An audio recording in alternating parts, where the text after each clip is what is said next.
This is the story of a beautiful place, known as the happiest place on Earth, and all of its history, its secrets, and its tricks that you may find if your mind believes in design, and you allow your heart to believe in magic. Step inside and become a citizen of Disneyland. Greetings, fellow citizens of Disneyland. Brickey here. Today's adventure, we're going to step into the world of best life and beyond. Katie and Spencer are with us for an unbelievable 2-hour interview that I hope each and every single one of you enjoy. Before I started doing a Disneyland podcast in 2019 with my good friend Jerrod Maruyama, maybe I said his last name right, I had been doing a podcast since 2012, 2 years as an amateur, and then in 2014, podcasting became my full-time job. So before I did a series just based on Disneyland, I had been doing this for 5 years. And in those 5 years, I had the pleasure of interviewing hundreds of creatives from all different walks of life, from guys and gals in bands, to struggling designers, illustrators, comic book makers, to people in bands, people making TV shows, to network executives, to people that will be in the history books to define our generation's voice in art. I had talked to hundreds of creative people, and I love it. It is probably my greatest passion, is getting to know people, getting to interview people. And because I am a creative and I interview people about things that I understand, I like telling the real story, not the what influences you, where did you get started, but the nuts and bolts of how hard it is to pursue a daydream as your day job. So let me just pause for a second. This podcast will still have episodes about the history and design of Disneyland. We're not getting away from that. In fact, Philander will be back on soon to help me do a complete history of the Jungle Cruise, post its relaunch on Friday, July 16th. Can't wait to see what that looks like. And later on in the month, we'll be covering Alice in Wonderland's 70th anniversary and Alice's influence on the park, one of the old school originals. But one of the things I enjoy about this platform is not only being able to tell my version of the Disneyland story, which was the number one thing I wanted to do with Disneyland For Designers, but I also wanted to share how others tell the Disneyland story. And I wanted to do it from the perspective of, I understand how hard it is to create a successful YouTube channel. Well, I wouldn't say successful, but I know how hard it must be to do a successful YouTube channel, because I could tell you how hard it is to do a unsuccessful YouTube channel. But I understand all of the work that goes on behind the camera. The editing, the scheduling, the navigating a place full of chaos such as Disneyland, and trying to tell your version of the story. What I want to do with the series of interviewing the fellow creators of Disneyland is I want to allow you to see all the things that you don't see on YouTube. Maybe let's put that a different way. I want you to hear about all the things that you don't see over on YouTube. And it's kind of fascinating how Disneyland fans migrated over to YouTube. I remember the first couple of times I went to the park, I wanted more of it. And I thought, surely Disney has some sort of content that will put me back inside the park. And they didn't. And so then I found over on YouTube that a couple of people were walking through the park, holding up a camera. And on the days that I couldn't make it out there, the weeks that I was unfortunate enough to make it out to the park, I could always go over to YouTube and watch them walk through the park holding up a camera. Now, I'm not going to say that the production value was great, but what was great and what I understood as a fellow content creator was the great amount of effort that went into capturing all these videos. Fast forward to 2020, during the global pandemic, many of us relied on YouTube to keep the magic alive when the magic was, shut down for 400 plus days. And look, every business that you find will always have competition in it. It's just the way it is. When it becomes something that somebody is doing to try to make a living, there naturally should be a little bit of a competitive nature. Now, sometimes you compete against yourself. Sometimes, like me, you compete against the algorithm. But sometimes also people can get territorial, and that's understanding. Some people were there way before others, and I understand how you get territorial. You want to put your flag down and say, this is the thing that I'm doing, and then here come the copycats. But what I don't appreciate is when you see creators that act like everyone else doesn't exist and they're the only ones who's doing it. And as I was trying to build my YouTube numbers, I found myself going down that slippery slope of having sort of that attitude of, me against all the other guys. And then as I thought about it at the end of the pandemic, when the park was getting ready to reopen, YouTube was this beautiful place where fans like me and you were able to go and still see the magic in whatever way somebody creatively uploaded it to YouTube. It was that moment when I decided to do the pandemies. I decided to try to retrain my brain to not be competitive, but instead be a champion for all the other creators. I created the pandemies where I try to create an award platform, but I wanted as least amount of responsibility as possible.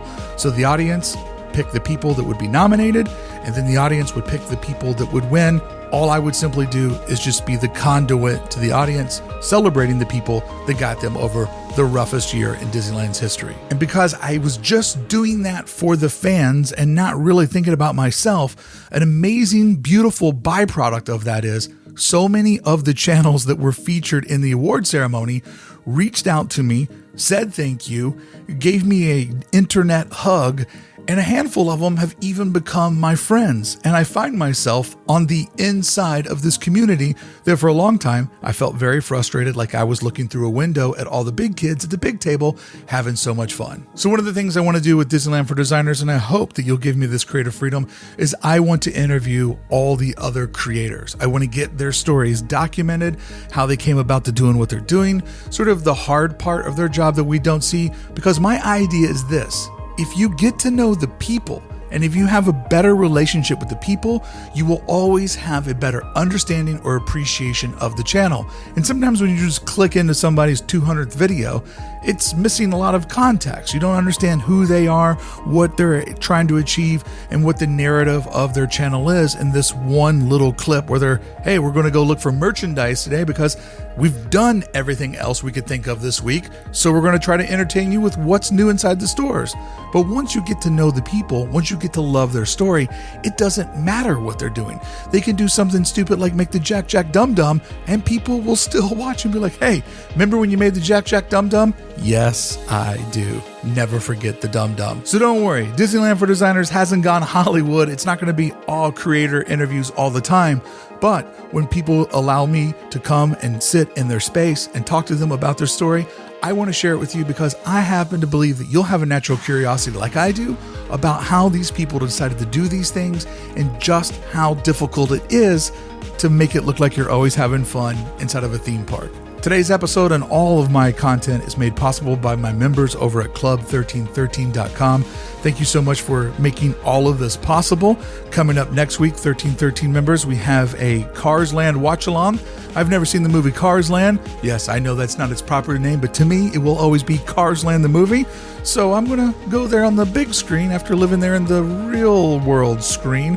And then also coming up on July 13th, we will have an exclusive members only live stream from Disneyland.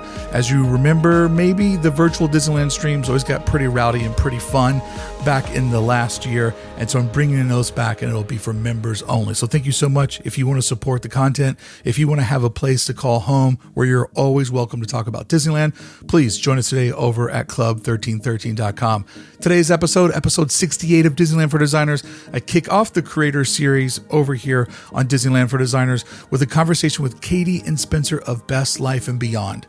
Katie and Spencer work around the clock to try to hit uploads 7 days a week. That is an insane amount of work, and that is from somebody who puts up 5 podcasts a week and 5 videos on YouTube a week. But 7 days a week means that you're constantly living inside the grind. There's certain shortcuts that you're forced to take just to make that goal that you're putting upon yourself. And often you'll realize not everything you're uploading is gold because you are doing it 7 days a week. But what is gold for the people that are daily is the relationships that they make with their audiences, because it becomes a daily ritual, a daily routine. These become people that you feel like you not only know, but that you're living your life with. The connectivity on daily is unbelievable. So you don't need a massive audience to be able to make a living from it, because your connectivity is so much better than somebody who uploads once a week but has 5 times the subscribers, 5 times the audience. In my perspective with Katie and Spencer, it's not necessarily the view count or the sub count. It's the people that count. It's the relationship that they've made with their audience. And as I've become buds with these two, and I've seen them cruising around the park, it's amazing to me how much they mean to others. I mean, people see them as if they're at a family reunion. People feel attached to them, and I have done the math. I think it's because of the frequency of upload and how vulnerable and how they're willing to really take people into their lives, knowing that it's not about the video of the day, it's about the journey of a year spent together with their audience. And a little behind the scenes on the Behind the Scenes podcast, after we recorded this 2-hour conversation, we would end up hanging out and just talking for hours and hours. And what I've learned from the last couple months of my life is trying to be a better person, trying to be a better friend, has enriched my life in ways I never thought would be possible, and has brought so many new people into my life, such as Katie and Spencer, who I have really enjoyed my time with, not only at Disneyland, but getting to hang out and give you this interview on them. Sorry this was a little bit long, but I wanted to explain to you where the podcast is at, where it's going, and how I had a change of heart and realizing that we're only all trying to do our best job of telling the Disneyland story. And if you love Disneyland like I do, there's no reason why we shouldn't be good friends.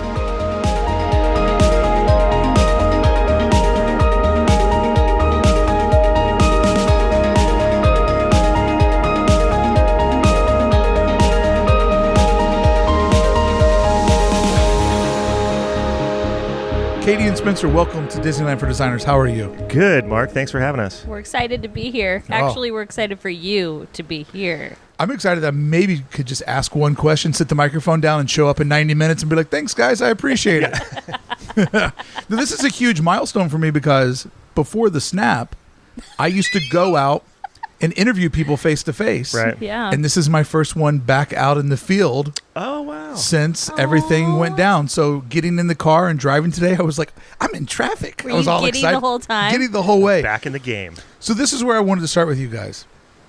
I know that, Katie, you're a lifelong Disneylander, grew up nearby the park. You've done it your whole life. I know, Yep. Spencer, like me, you're a little bit later to life to sort of become obsessive with it. I think there's pluses and minuses to both of those scenarios. Sure. Agreed. But for you guys to go hard in with Best Life and Beyond and to make this kind of, the number one subject matter. I mean, the name is diverse enough that where you guys are free to go do, haunted house drive-thrus like we did last year. Exactly. Exactly. Or 50 days at home. Yeah. Yeah, you have the freedom to do other things. Yeah. But I want to know, what about the Disneyland story sort of enticed you guys? Like, this is something that I want to put my time and effort into, because I kind of know the part of the story that I wanted to tell people. Right. What part of the story did you want to tell people? Why don't you, would you say it better than I would? Well, I can say for myself, because like Mark said, we grew up kind of in different areas where the Disneyland experience was different. Like, you lived right by Disneyland. I lived an hour and a half sometimes away, to where I thought if I go twice or 3 times a year that I'm nuts. Like, I'm one of these, like, I'm addicted to Disneyland. Well, I didn't realize there was a whole community of kids down there that, lived down the street, and they were there like every other day or every single week. And it was like, oh, that fascinated me. Yeah.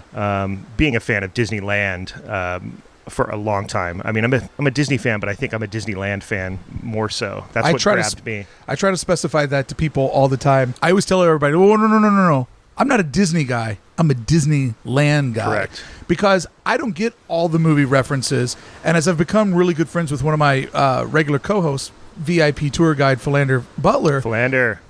He and I have become really good friends over the last year. And he's always like, Brickey, I love that you only know these things through the park. Right. Yep. That lighting at sunset in Radiator Springs, to me, that's something that happens at California Adventure. Right. When somebody sent me the link of Shaboom on YouTube, I'm like, wow, they put that in the movie. Yeah. Like, I'm just like completely blown You were away. so Spencer. And that's the thing. The reason I fell so in love with it is because I didn't realize until I met Spencer that I was this special breed of humans that was basically born. I took my first steps at Disneyland. Yeah. Like everything was there. And then I met Spencer, and it was like, oh yeah, this is actually really cool and really fun, and we should share that with people. Well, you saw it through my eyes of my wonderment was in, Disneyland itself. Like we talked about, Brickey, whereas like, that there's all these hidden things and everything's built for a reason. Everything's painted a certain color for a certain reason. That fascinates me as an artist and an appreciator of art, knowing the thought and the time and that was put into everything, everywhere you look.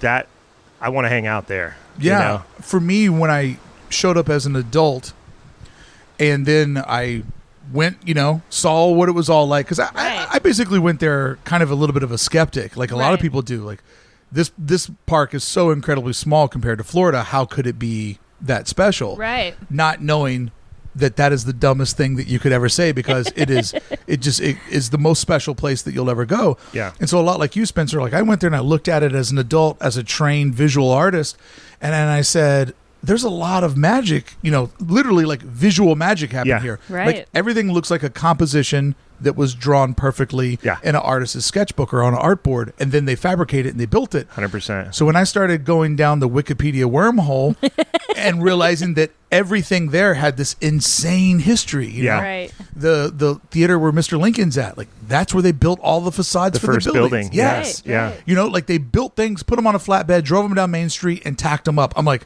I want to learn more and more about this thing. And that's what fascinated me, though, is like I never really thought of that. It's like, when you're born in your home, and that's just it's that phrase I try not to say a lot, but it is what it is, and like that's just what I've always known. Well, Disneyland has been your reality, right? That's my reality. And so when you meet somebody like Spencer or like you that are like, no, this was this, and like you can see it from a whole set of eyes, that's beautiful. And I think when we started the channel, we were like, we want to relate to both of those people and know that they both, you know what I mean? Like we just wanted to kind of marry that and then bring that journey alive to people, Well, I think that's a lot of the value that you add to your audience, is that you do hit it from two sort of emotional different beats. Yeah. Right. Katie is endless energy and Spencer is endless enthusiasm of like, oh my God, look at this rock. And Katie's like, I'm going to dance over the rock. Right, exactly. And it just adds sort of that, because I think that what you guys really offer to people, and what a lot of the couple channels offer to people, is that people can really see themselves inside of you guys. Love that. And I think that maybe you're aware of this or maybe you're not, that when you're walking through the park, you're adding relatability of the people that can't get there as much as you, That's always what we wanted. And so when we hear somebody say that, it's the biggest compliment, because every time before we turn that camera on, and whatever vlog it may be, especially at Disneyland, we always remind ourselves, like, we want people to feel this, not just see it. We want them to feel it. Right. So, whether it's his, wisdom of something that I would have never known, which I love, or, it's my dumbness that some people are I don't know what you would call it, like, bah! That some people, they're like, oh, I have that inside of me, but I'm afraid to dance down Main It's a spontaneity of excitement that you have that just it'll come out of nowhere. Something will I want people to feel that. Yeah, I want people to feel that home feeling that I feel, where I feel comfortable enough that I could sleep on Main Street. I could dance down Main Street, and I want them to feel that it's their home too, that it is, So how long did it take each of you to get used to the camera and not being in front of the camera? I mean, I think to do what we do, you have to just be familiar with that. But I think what a lot of people don't consider is it's not what we do in front of the camera, because that's a comfortable spot. Right. It's what we're doing in front of the camera with everybody else around us. Right. And in the beginning, I was really reserved because it felt kind of intimidating, not being me, but what people might perceive that as. Yeah. Right. And after like really getting in there and doing a lot of the live streams, when the camera's out, I just feel like there's this energy next to me, which is the audience. 100%. So I'm there with a bud. So if those people are staring at me, who cares? I'm having fun with my friend. Right. Exactly. The 100%. And I'd say that that was a big difference for us as well. Again, we're like fire and ice here sometimes. Yeah. But for me, I feel better, more comfortable, happy. I could be in front of 1 million people and not care. I'm like, let's do this. This is great. It actually enhanced things for me. Whereas Spencer, I think it took a little bit. Well, right? I'm just used to being a behind the scenes guy. Right. So that was a little bit of acclimation of being like, in front of the camera. Right. And then a little bit of that,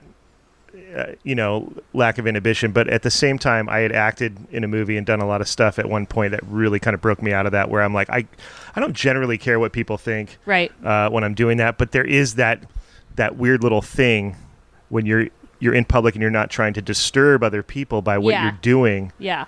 That's a big thing. So I have that in my mind of like, I have no problem being a total idiot right now. Right. But I do not want to disturb someone else's experience at the same time. 100%. So, and you wanted to capture that reality too, because if you're getting too crazy, you're going to disturb somebody else's, joy at Disneyland, and it's not going to be the genuine crowd that you would be walking in with. Yeah, that's why I call it, picking my battles. Yeah. Oh, it would be really funny if I went over there and did that thing. And I know that people watching would enjoy it. But if we go there collectively, people that do what we do, if we go there and ruin it for other guests, we've completely gone against our mission statement. 100%. That's true. Like being on the Haunted Mansion, there's a lot of times that, we want to film there, but the screen is really bright. Right. So you have to be like aware that, if you want to do that, you really need to turn your brightness down, stand in a certain spot. So there's just certain things you have to think about that you're not disturbing. And try to refrain from repeating the ghost host speech in the elevator. Right, like loudly, like you're like, yeah. Like we know you know it. We got, You always have to keep in mind that somebody's standing around you. Yeah. Right. It's somebody's first time, Right. somebody's last time, and somebody's only time. Exactly. And you can't infringe upon that experience for them because you want them to love it like we do, right? Yes. Because Right. Yeah. part of the reason why we hold up a camera and go there is because you want to share this thing. Exactly. And you want people to see it through your perspective. Yep. And when I'm live, all the time the people in the chat will be like, Brickey, you should do this, you should do that. I'm like, no. It's not the time or place. I'm not going to walk up to those people and ask them how long they've been in line for Avengers Campus. Right. That's incredibly rude to put a camera in their face. Oh, yeah. Right. Now, if I walk by and somebody says Brickey or somebody says, Katie, Spencer. Yeah. Well, now that's an open invite to, Yep. to mix it up with somebody.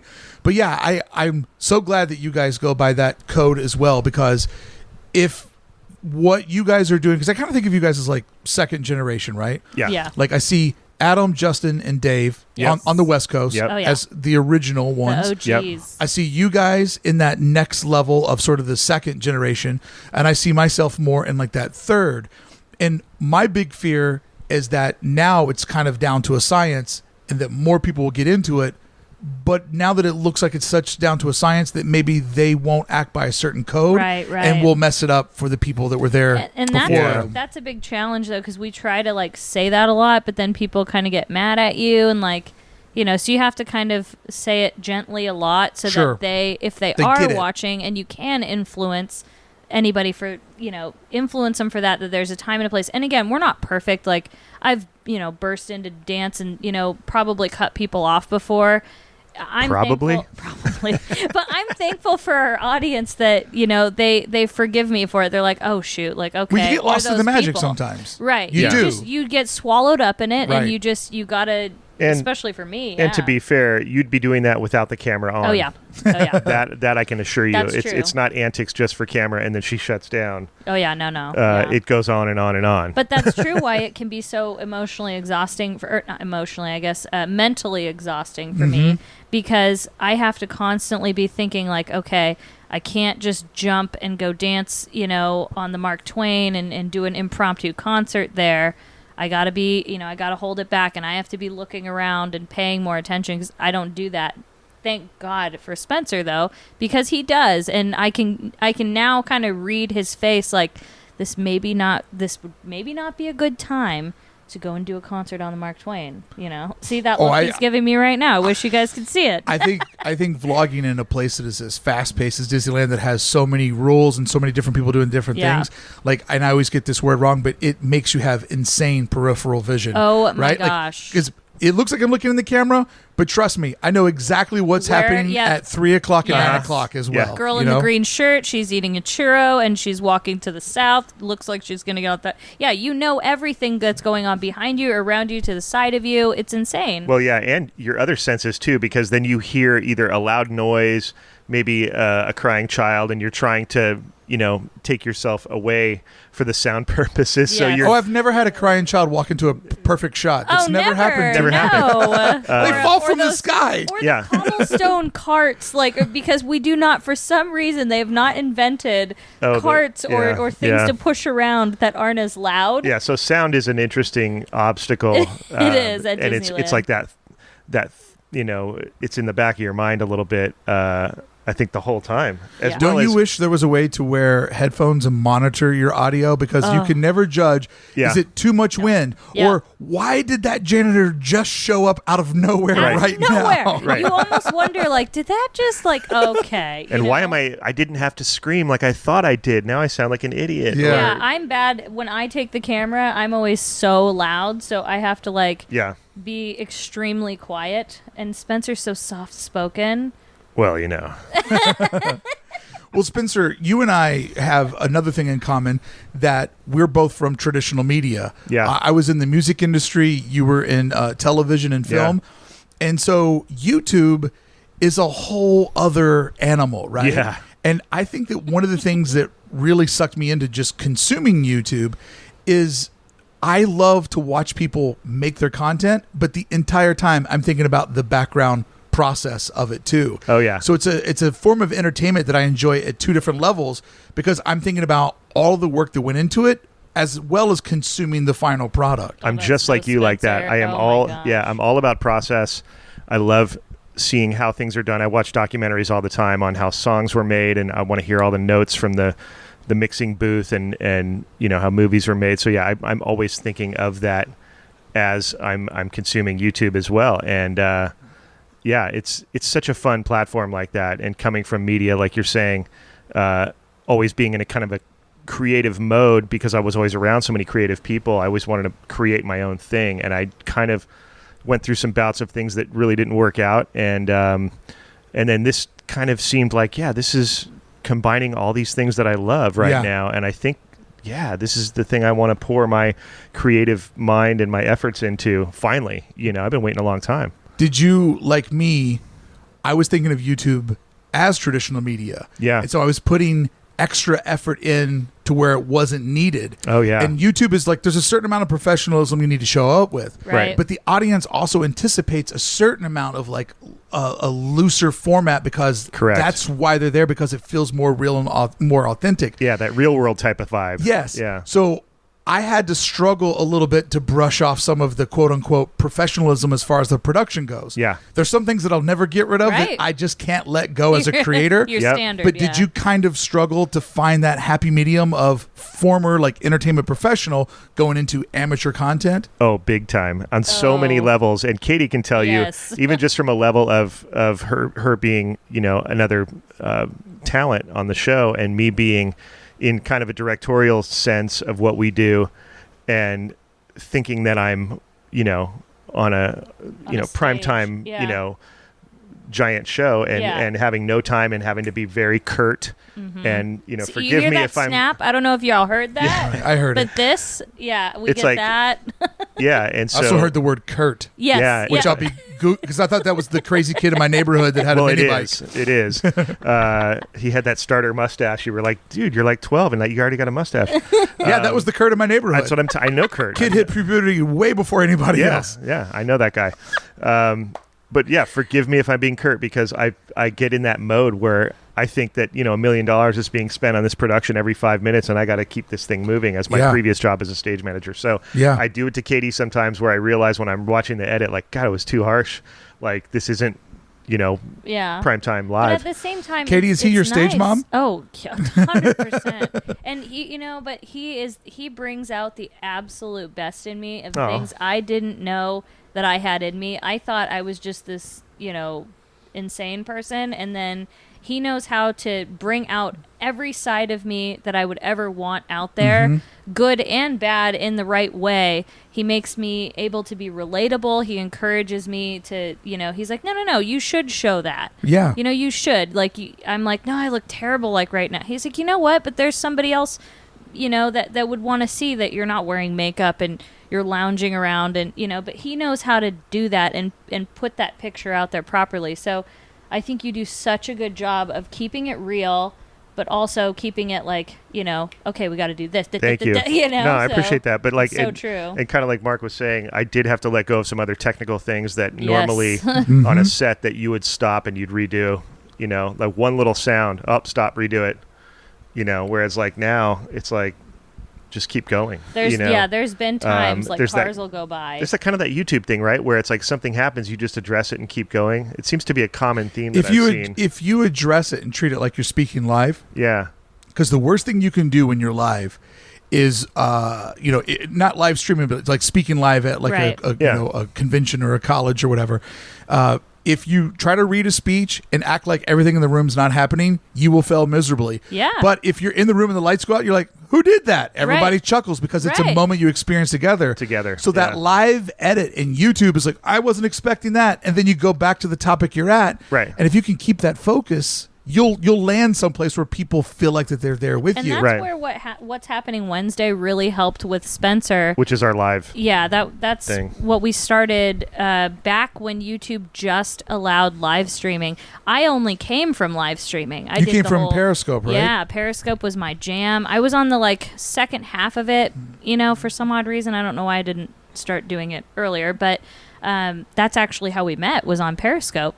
And I think the live, though, when we decided, let's do a live stream every week from the park, we're going to, update everybody of what's going on. And, that was our thing. And we held the commitment for it. We did. But I think that's what helped Spencer learn that part of it, because he's so good at setting something up, production. He is he, just like you were saying, he's into that professional media type situation. But then when he started doing lives every week, and he would find out that we would be at Flo's and people would move those aluminum chairs. Oh, dude. And he'd go with it. He'd be like, oh, this is crazy, and I was like, see, you gotta just let it be. That's what's I would fun. show my frustration, a little bit, and people they related to it. To this day will say, yeah, but those chairs at Flo's, man. I'm like, oh, don't bring that up. See? But it's funny, But if you take ownership of that moment, right. And you make it a moment of oh, I love that sweet sound of those chairs. Right. Yeah. It's like it made now it it's fun. a thing. Exactly. Yeah. It totally brought reality back into it. And I think that helps you now to this day still.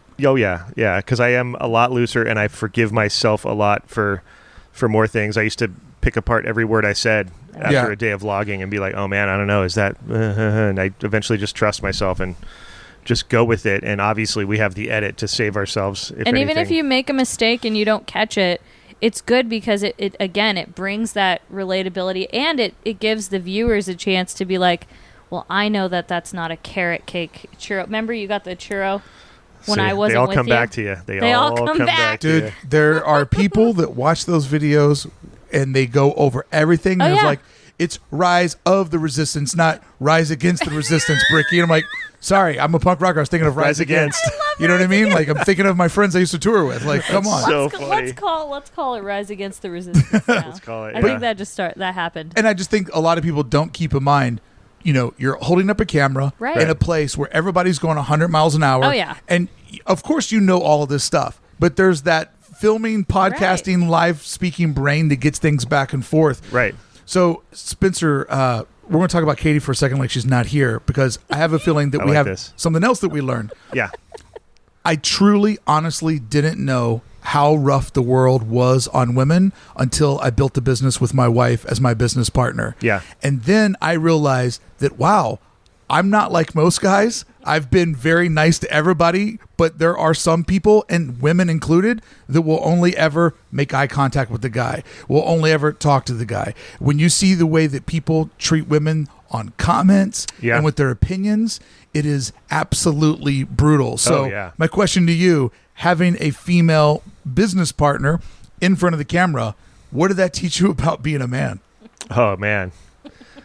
Everything about a lot of patience was involved, which is something I always needed a little more practice in. Anyways, being an only child, it's always all about you. So that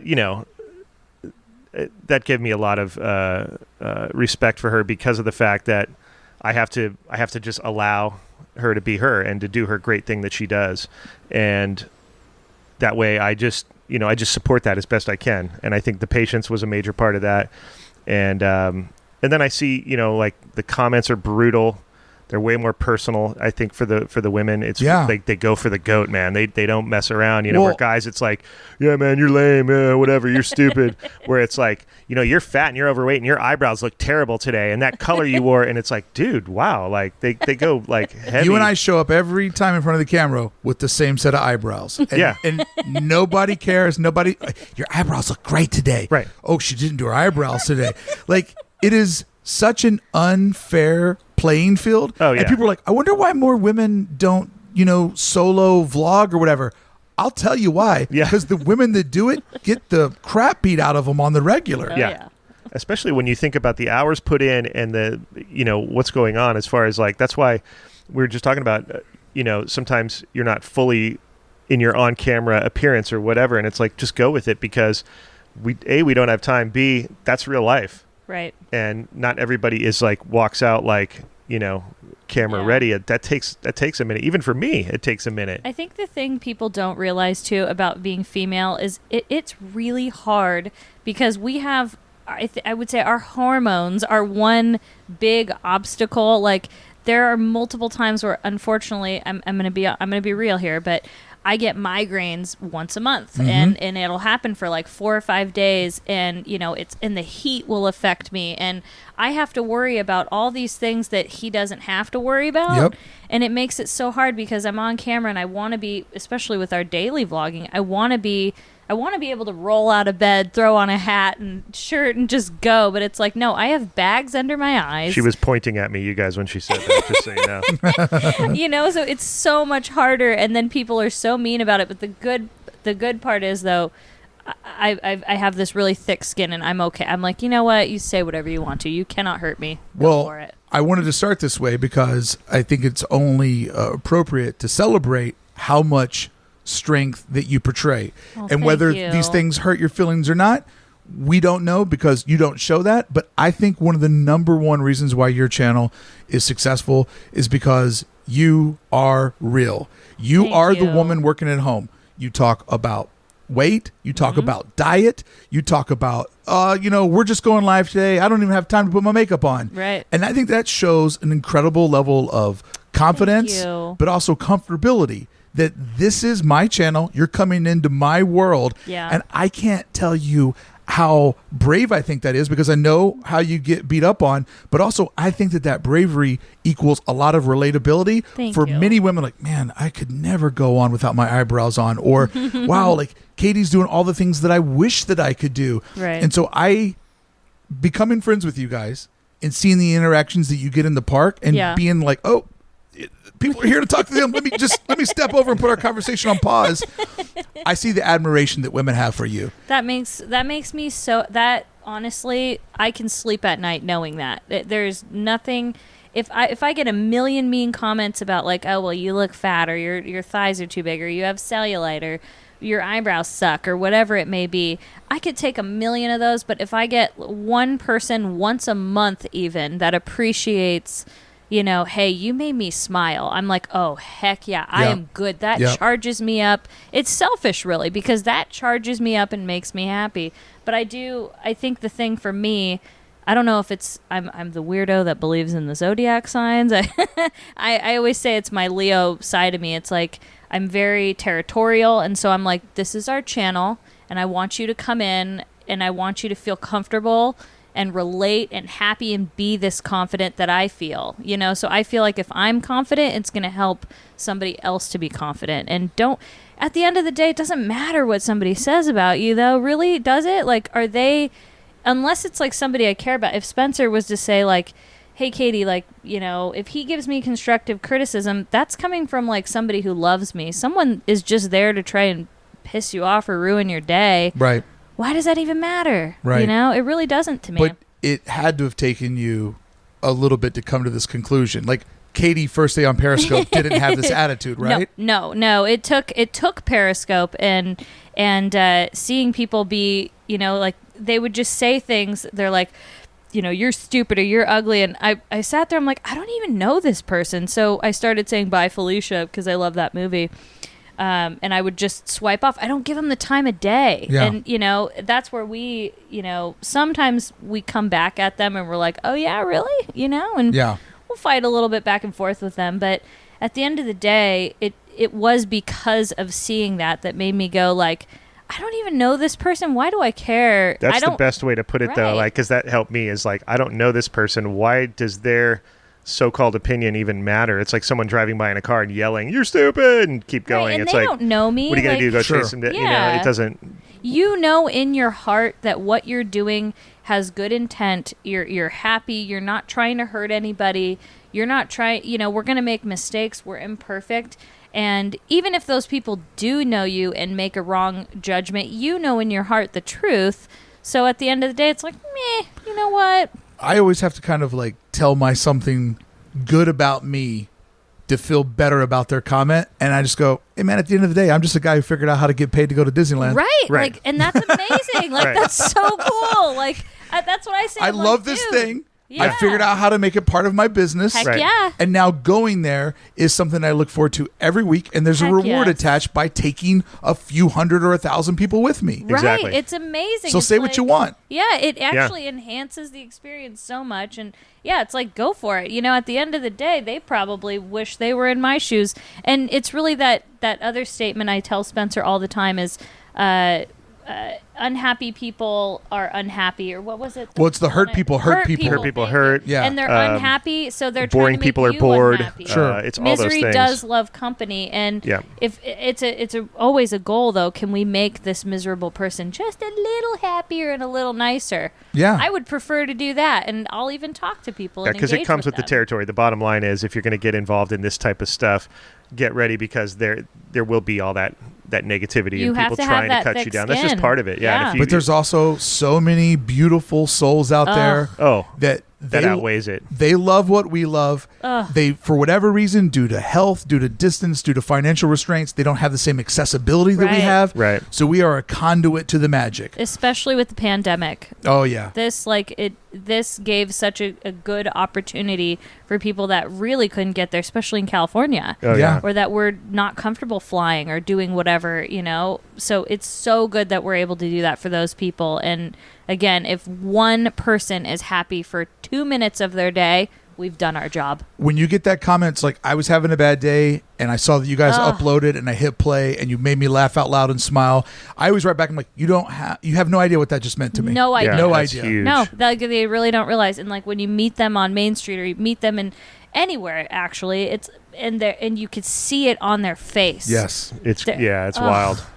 I could do that. It's a something I million never times. expected getting into this. Yeah. I expected, oh, cool video, and I expected you're stupid, but I never expected these The gratitude. the gratitude of you made my day, like you just said, Brickey, and as well as like you got us through the pandemic. Yeah. Things like that, where I realized what it means a lot more to people than even we ever intended. It True. takes on a life of its own, Well, what I know about, music and podcasting is that it's an incredibly free medium, right? You can listen to this conversation while you're walking the dogs, Right. driving the kids around on an airplane. But there's something about the video medium, TV, cinema, YouTube, where you're watching somebody live their life and you're recognizing everything about their world. And it adds such a different perspective on somebody. Like somebody that talks to you on the radio. Right. Like I feel like Howard Stern sometimes is a bud because I've listened to every show Yeah. since 98. Yeah.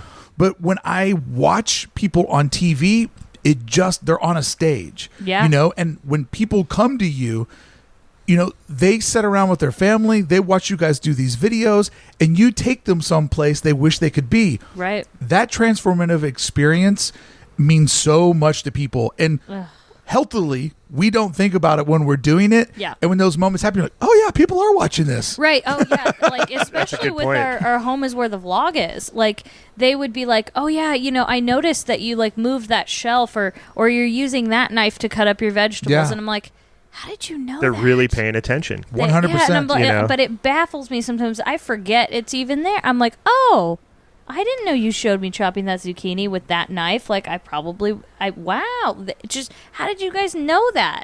I sometimes just even forget that of certain things that we put on because we shoot so much of our lives. Yeah. That sometimes somebody will say something to me like, "Oh, that was so funny how you chose that one colored shirt when you guys were at Target as opposed to the other one because I thought you were going to get that. And I'm like, was how that did on a you video? know, right? Like, how did you know that? Oh, okay. it's crazy. People will tell me something. I go, oh man, that's funny. Like, well, you said it. I'm like, oh, I don't remember saying that. Right. No, I mean it's so true. it's a really interesting thing where you're putting the content out there, people are consuming it, and that journey that they go on with you, it really does mean a lot. And somebody phrased this to me once we were talking about TV on the podcast and I thought it was brilliant. They're like, when I start a new TV show, I have to look at these people and be like, do I want to be friends with them? Ooh. And I think on YouTube, the stakes are even higher. I think you have to watch somebody and be like, do I want to be best friends with these people? Right. Yeah. Because it is so intimate. It is so relatable. You do feel like you're sitting in the car next to people, on the flight with them, standing in line with them at the park. Yeah. So I think that people really pick their channels based on, can I get to know these people? Right. Do I want to be inside of That's their world? such a good point. Even That's because it's so on their true. phone, and a phone is a personal thing. That's where you keep your photos and all your contacts, and you're on that phone with them. If they're not watching. I never even thought about it like that. TV. That's a really wow. That kind of just blew my mind a little bit here. Yeah. I mean, it's a crazy accessible platform, and that everybody has a device that gets to it. It's not HBO Max. It's not Netflix. Like, if you're willing to watch through some ads, and thank you for not skipping the ad. Thank you. It is something that you can also, with the time of these videos, a traditional media TV, it's going to hit 42 minutes. Right. You can fit a 20-minute vlog while you're waiting for your car to get washed, while you're waiting to get into the doctor's office. I've had people tell me that they've had gnarly things happen in their life, and I just wanted to put the podcast on and be with my friends. Wow. Right. And that sort of escapism that we offer people is amazing. So that being said, let's get down to brass tacks. Yeah. We have decided to make it a job. Yes. Which does change a lot of the different factors around it. 100%. So I'm fascinated to know this from you guys. Do we keep a calendar? Do we know what we're doing for the next 10 days? Every time do we go to the park? Do we have a list on notes in the iPhone? We got to do these 5 things. Like, you do a good job of sometimes making it look like you're just cruising and breezing through the park. But I know a lot of times, to get that perfect thumbnail, to get that perfect description so people hit play, you got to have a focal point to what you're doing. So how much production are we actually putting in to our programming? So that's my job. That's a lot of what Katie does. Is Katie's in charge of the planning. I would have guessed that completely different. That is shocking. Really? Right, that is shocking. Yeah. She does a lot of all the booking as well, because obviously that translates right into that as far as buying tickets or figuring out the trip that we're going to go on. But it is a daily effort because it's YouTube. And we like to, live our best life and be timely about what's happening in the world. It's like something will pop up and it's like, oh, let's go shoot this today. Now, mind you, we probably had a schedule, but we somehow figure out how to manipulate that a little bit because, wow, this is really important. The band's coming back to Disneyland. Oh my gosh. Right. If Disneyland just had an email list where they gave us 2 days more notice than everybody else, oh, man. how easy would that make our life? Because we find out when the gym pop finds out. Exactly. But we have the expectations of I got to get down there. It is absolutely maddening. So the way I structure our lives, first of all, I am not good at putting a calendar on my phone and following. I cannot do it to save my life. So I have a book. I don't have it. I think I have it in the other room, but I have a calendar where I write out everything. An analog calendar. Oh yeah. I have to write it out. I have to have things written. So what I do, I'm the one that's mostly on Instagram. Very occasionally I'll go back onto toxic Twitter just to see if there's any highlights that I maybe missed that couldn't get on Instagram or whatever it may be. And I kind of see what's going on. I search hashtags, I kind of big. And then I have to look at, okay, maybe this is something super popular and people are getting good views on it. But at the same time, I measure it against, is that something that Katie and Spencer would genuinely be interested in? I love that answer. I can't just go, okay, there's, this show that's happening at Disneyland and dude, people are getting thousands of views on it, and but we're both not 100% into it. So is that authenticity gonna, and it's true because people on YouTube, they know they're not dum-dums. They know, they're like, you're not really feeling this, are you? This isn't authentic. I know it. Therefore, I'm not going to watch it. Well, YouTube You is such know? a big platform that it will tell you what your stock yeah. value is. Oh, yeah. People will go in there and immediately not watch it, skip it, Oh, yeah. tell you what they really think of it. Like, Oh, yeah. you have to keep yourself honest because Yes. they will see through Yes. anything that's Yeah, false. it's very The good part transparent is, like that. Because I'm on Instagram so much, I try to read and actually take the time to look at my direct messages, and they will tell me like, hey, you know what, you guys haven't looked at merch in a while, and I kind of want to know what's going on in Main Street. Like, where can I, how what does Star Trader look like? Well, yeah, and I the don't beauty wanna of that see- is that that's listening to our audience as well, Yes. and knowing our audience, as well as And them doing knowing us. doing what's true to us, Right. but also serving them in a fact of like, would they really want to see this? Like, Yeah. I don't know if they would, and so Dude, that, I did a 2-hour live stream where I stood in line, and And people, it's great. people were pumped, and I came up with It's the phrase, amazing. "I'm the Line King." the li- Heck yes, and the Dorito A gauntlet. dude. the It's Dorito gauntlet that I those heard things, about. though, but that's what makes it fun. So yeah, I have to kind of like look at like, okay, I know, and then from being in the theme park world for so long, I know that if we're doing Halloween stuff, Halloween's a massive holiday. Fall Halloween, it does amazing, but by the end of September, they're over it. See, you told me that, and that made me. That's why I love becoming friends with you guys and the other creators I've been able to meet out at the park. Because, when you're just doing this like isolated, Right. a lot of times you're like, I'm a failure, I'm a disaster. Because I was blown away that covering the news about Disneyland reopening, Yes. massive growth for my channel. They Right. love it. Buying my ticket to Disneyland, really big pop. Mm-hmm. Going to Disneyland, nobody cared. It's the build-up. And I thought, man, I guess I must have really dropped the ball, or like maybe I'm the pandemic guy and nobody likes me in the real world. Oh no. And then when you broke down to me like, Brickey, if you do Halloween, your biggest videos will be in August. I was Yep. like, skirt? Yep. What? Yep. And you're like, anything you put up in October, they're already on to the next They're thing. done. They're ready for Christmas. Which you telling me that's why I'm going to Walt Disney World the week before the 50th. Good. And I'm out. The 50th is my last day. October So 1st, crazy. I'm going to go Amazing Race Yeah, to all 4 it's smart, parks. yeah. And then I'm flying back home. It's because amazing. I don't know that anybody will care on Saturday. Right. It's Yeah. going to be, there is a little bit of an oversaturation that does happen. It's just what happens. I'm thankful that we do have so many creators that can give different angles for different people, different Yeah. relatability. So I'm thankful for that, but at the same time, they're kind of like, okay, we get it. You Right, like right. Disneyland. Okay, it's hard to get in Avengers Campus. Right, Right. we get it. Like, okay. But that's also, I have to be the judge there, and Spencer gives me kind of carte blanche with that. And it's like, you decide, like, are they going to like watching an entire month of you guys going to Disneyland? But at the same time, that's true to who we are. Like, Right. that's what we would have done. Right. We Right. said it multiple times. When Disneyland reopens, we're going to be there for maybe 2 months, and that's what our vlogs will be. And that's that. But at the same time, I have to still plan out. I plan about 6 months in advance. Like, I already kind of have fall pretty much set in stone for us. Like, where different we'll be. different things you want to do, different Yep. places you want to be. Yep, I've Wow, got that's trips impressive. booked. I have to have all that done. But then I also have to, the hard part of my job is figuring out, are we going to, I have to leave wiggle room. Yeah. And I have to be able to juggle. And that's where not having an annual pass and having this ticket and reservation system, oh Well, my for the gosh. Disneyland stuff, yeah, it makes it tough. For Disneyland, yes, so tough. Yeah. Because we used to be able to bop over Well, whenever we and wanted. if you think about even the entire pandemic, was anything you wanted to do, you had to get a reservation because you Yep. couldn't just show up and crowd the place because they didn't want that. It wasn't Right, safe. right. So she became this expert planner during one of the hardest times to plan anything like Yeah. that.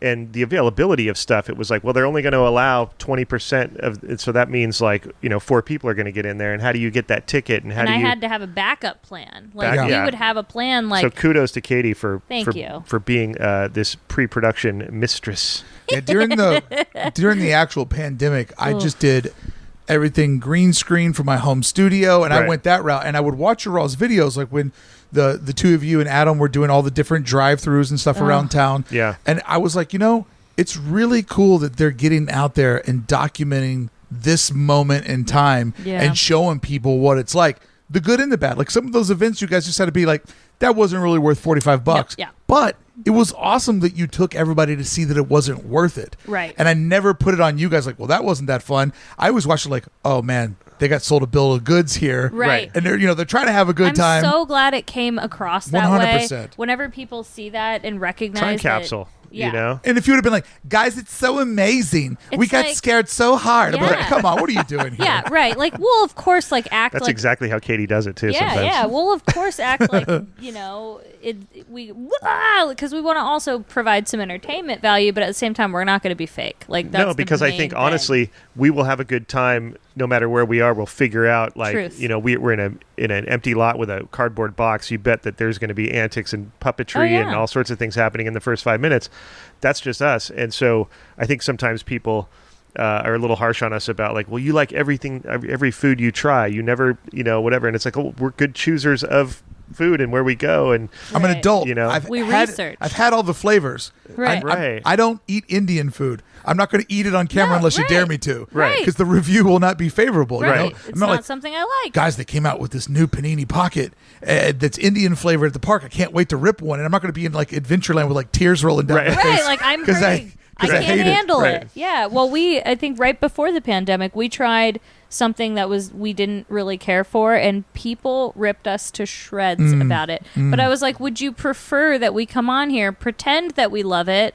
And I mean, I think the main theme that runs through our channel is that we constantly, every time, authenticity, be yourself, because that at the end of the day is so imperative. So living here, we have access to everything. Sure. Right? Between LA and Orange County, we have just access to everything. I mean, just the Anaheim Convention Center alone, adjacent, right next door to Disneyland, Right. it's just a conduit to all types of things. Heck yeah. So what do you look for when you're going outside of the gates of the Disneyland Resort? What do you look for that you think, like, what's the crossover between your personal happiness, but also your audience's interest? Entertainment. Like, how do you stuff. figure that out? Yeah, so what I do when I'm planning, I look at something that I know Spencer can shoot well, because sometimes there's things that I know that we'll both like. It has to hit all those boxes, like you were saying, like you do have to kind of find a way to marry all of it. But I also have to look at, the first thing I look at is Spencer going to film this well the way he would like it? And, which he could pretty much do anything now. But and can I film it and still do it? And will that authentic joy and happiness that we're feeling about it? Because kind of like Spencer said earlier, I feel like we could go to a parking lot with a cardboard box and still make it fun and entertaining, for everybody, but it's like you do have to, and for ourselves. Yeah. Well, and that skill set comes from the weekly live that we all do. Yeah. Right. Because, to put down a little bit of the science behind it, the weekly live requires zero editing. Zero. Next to zero production. I mean, I make slides for mine, so there's like a couple of hours of research. Yours are and making amazing, stuff. by the way. Thank Yours you. are a whole different breed of they can hold my attention. I appreciate that. Yeah. But, the weekly live that we all do, it kind of just gives you that space where like this is an easier one to make. And as I was telling Spencer when you guys were out in Florida, I was having fun seeing you guys go live every day because I'm like, oh, they're going to go live today because the edit's not done for what they shot yesterday, Right. or they're buying time to go shut down Epcot tonight. So, understanding what you guys do, I love watching the video, but then also doing the background math and logistics of what's happening. Yeah. But talking about being in a parking lot and making a cardboard box fun, that's the skill set and the muscle memory from the lives, right? Yeah, I would definitely of just say so. going out on a high wire for And then- 60 minutes, right. and whatever happens, happens. Right, Yeah. and then trusting that they are there for you, not just 100%. Not just for the box. The title of the video, or exactly. Like, okay, maybe it is a food festival, and they do want to see like what the foods are like. But you have, for us, when we looked at what we wanted to do on YouTube, we were like, okay, there's a lot of channels that are informative, where we want to be just 25% informative. But the rest, the 75%, we want it to be entertainment. We want them to be there for us. I was hoping you were going to be like, we want to be 25% informed, 75% uninformed. Uninformed. Kind of. I love that. It's pretty close. I mean, pretty close. That's accurate. Yeah, but no, I think you're right. It's that level of, wanting to do what we want to do, but serving serving the initial cause The as other- well. So that Yeah. that was the space that you guys wanted to try to hit. Like we want Right. to tell people what's happening, Right. but leave enough looseness Yeah. so they can also capture a contact buzz of the fun that we're having. Yeah. The other thing is That's that, fascinating. Yeah. The other thing is too. We do a lot of traveling, right? But we are also creatures of habit. I think a lot of Disney people are creatures of habit. Like we could go on Thunder Mountain a million times and still be just super overjoyed. What do you mean we're creatures of habit? Right. Park open up at 9, flag Yeah. ceremonies at 4:30. It's Yeah, going to but- close at 9 o'clock tonight. I don't know what you're talking about, but we love it. And so the thing is, with our travels, we notice we do. So now we're coming into this thing where we do want to kind of keep it fresh. So our goal is to do at least 4 things new every year, 4 new trips. Even if it's 2, that's amazing. But Yeah. 4 is my ultimate goal. But then we also want to take them back to Palm Springs. Like we've done Palm Springs, 5 times? I don't know. Like yeah. I love Palm it's- Springs. right. So it's like, but we want you to feel like that's what a family would do. That's what a couple would do. So if you're just, Tom and Sally, your little spot in San Diego is amazing, and you want to go back to your little spot in San Diego. So we also want to keep it that other, I don't know, some percent. I can't do the numbers, but we want them to feel the repetitiveness of like, dude, we had so much fun in La Quinta. Let's go back to La Quinta. From what I've seen as a content creator, is there needs to be a certain percentage of familiarity. Yes, So people thank know you. what they're getting into. Yeah. But there also needs to be a certain experimental part or exploration part. Right. Yes. Because if not, it's like, well, this guy always does this. Right. And so that's why when I looked at just being exclusively a Disneyland channel, I try to figure out lots of different types of videos to make in that space. And you do a good job at it. Thank you. Whether it's news or a history piece, or now that faces are back, I'm Right. vlogging, Right. Because I'm like, Loving it. I'm not going to vlog like this with the face of a face. You know what I it mean? was so much fun. challenge Ugh. of that with the mask on was so hard. And When that's you your saw- world, though, but because you guys do showcase the fun and the interaction, so you guys your hands were tied behind your back. That what you do, Yeah. you still had to keep going that way. Yeah. If you guys would just abruptly became a news channel, it would have been like, what's Right. going on Right, here? like who is this? Well, Like, yeah, and kind of like you were saying about it, personalizing it in a sense. The brand is essentially us, where I think originally the brand was Disneyland for us. Yes. And then we quickly kind of realized like, well, it's got to be about us and our experience, because there's enough people out there doing a really Yes. good job at Yes. showing the park and doing their thing. But like, what are we bringing to the table? Right. How Us. are we different? You know what I mean? And so we're just grateful that actually translated to people when we made that shift of like, let's make it about us. Even if we're here making toast and coffee in the morning, that's what we're doing. And they're there you know? with us. But I think once something big draws people in, Yeah. like you guys are the first people in Avengers Campus and somebody's curious about that. Well, they watch that video and they're just watching it for the subject matter, not for you. Like Right. you're almost the annoying vessel to Yeah, get to the thing that they yeah. love. For sure. But then YouTube shows you guys a couple of other times. And so they click in and they do 3 minutes, 4 minutes, 5 minutes. But it's that moment once they get to know you and Yep. understand your dynamic and Yeah. see a little bit of themselves inside of you. That's when they're on board and they're like, oh my God, she makes her toast just like I do. And my husband always yells at me because I put the knife back in the Right. butter Right. instead of laying it on the, you know what I mean? Like that's when the you're absolutely relatability right. comes in. Because we Love hear that. We that. literally hear Yes. like, I do the same thing that Katie does when she does the da-da-da-da-da. Right, And Spence, I yeah. know, dude, I drink the same, drink, or, Or, I yeah. got that hat or Yeah. whatever. That's why when you guys you extended the live stream when I was on the plane Yeah. Oh, and you guys got slap happy. You literally made the last hour and a half of my flight cruise by, and I sent you a message just being like, that live stream got so loose that it literally felt like everybody was the third person sitting on the couch. I love that. See, that's our goal. We try to do that so much. But you can't start there. You can't. No. You get yeah, there. No. Yeah, You get exactly. there. You take your audience there with you, and they're willing to go there with you because Right. you've earned their trust.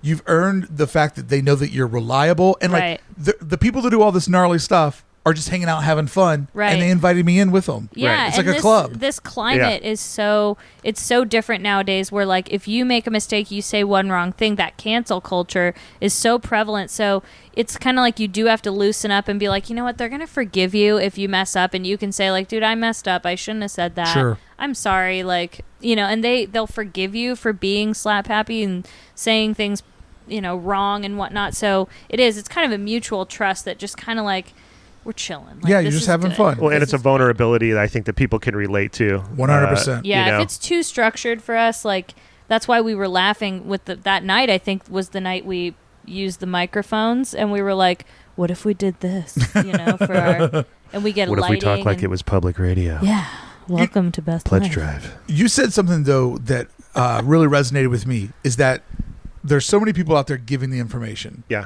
And one of the things I had to learn was you're going to break your neck. You're not going to be happy trying to be first.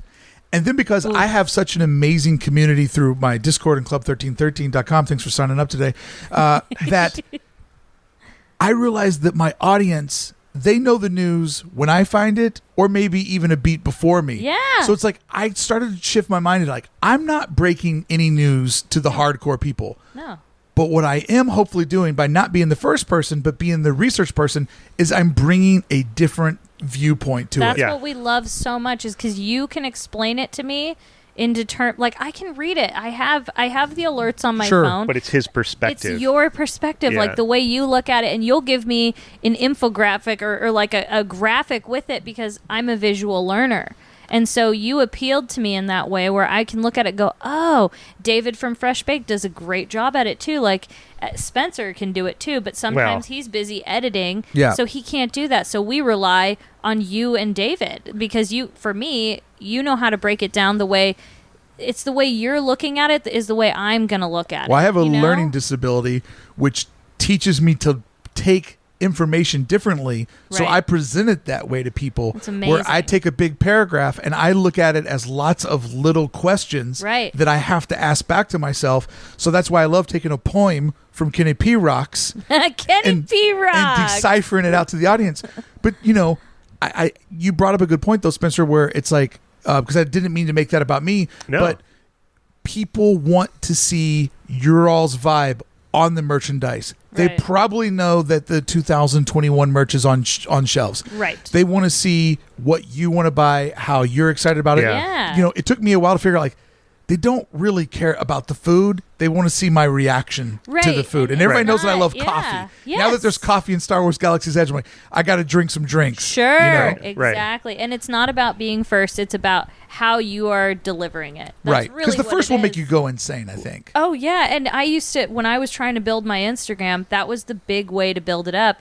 I mean, I still see it nowadays, Sure. but the big way to build it up is to go race and get that pair of ears and post it on Instagram because it's going to get more likes that way. And It's then gonna more get shared. likes. It's There going to get was- shared. Oh, gosh. There was a thumbnail that David from Fresh Bake put up once where he was like breaking the news and it literally looked like he was sprinting to the camera. Right. Like it was like, you hit live like this. Yeah, right. And I saw that thumbnail and I was just dying laughing. I'm like, he literally was racing to get Right. live. Yeah. And it's like it doesn't do you any good. It honestly doesn't. And That's one of those things of being behind the scenes. Like I was just dying laughing, knowing like, oh, I'm trying to get everything Dude, going. Oh, yeah, and it 'cause we've all been there. Yeah, and I think at the end of the day, though, people aren't gonna like relate to you because you're first, Right. Because are they gonna be? Really, probably not. Well, the first crowd is also the crowd that will go into your comments and put in 7 minutes, 26 seconds. Yep.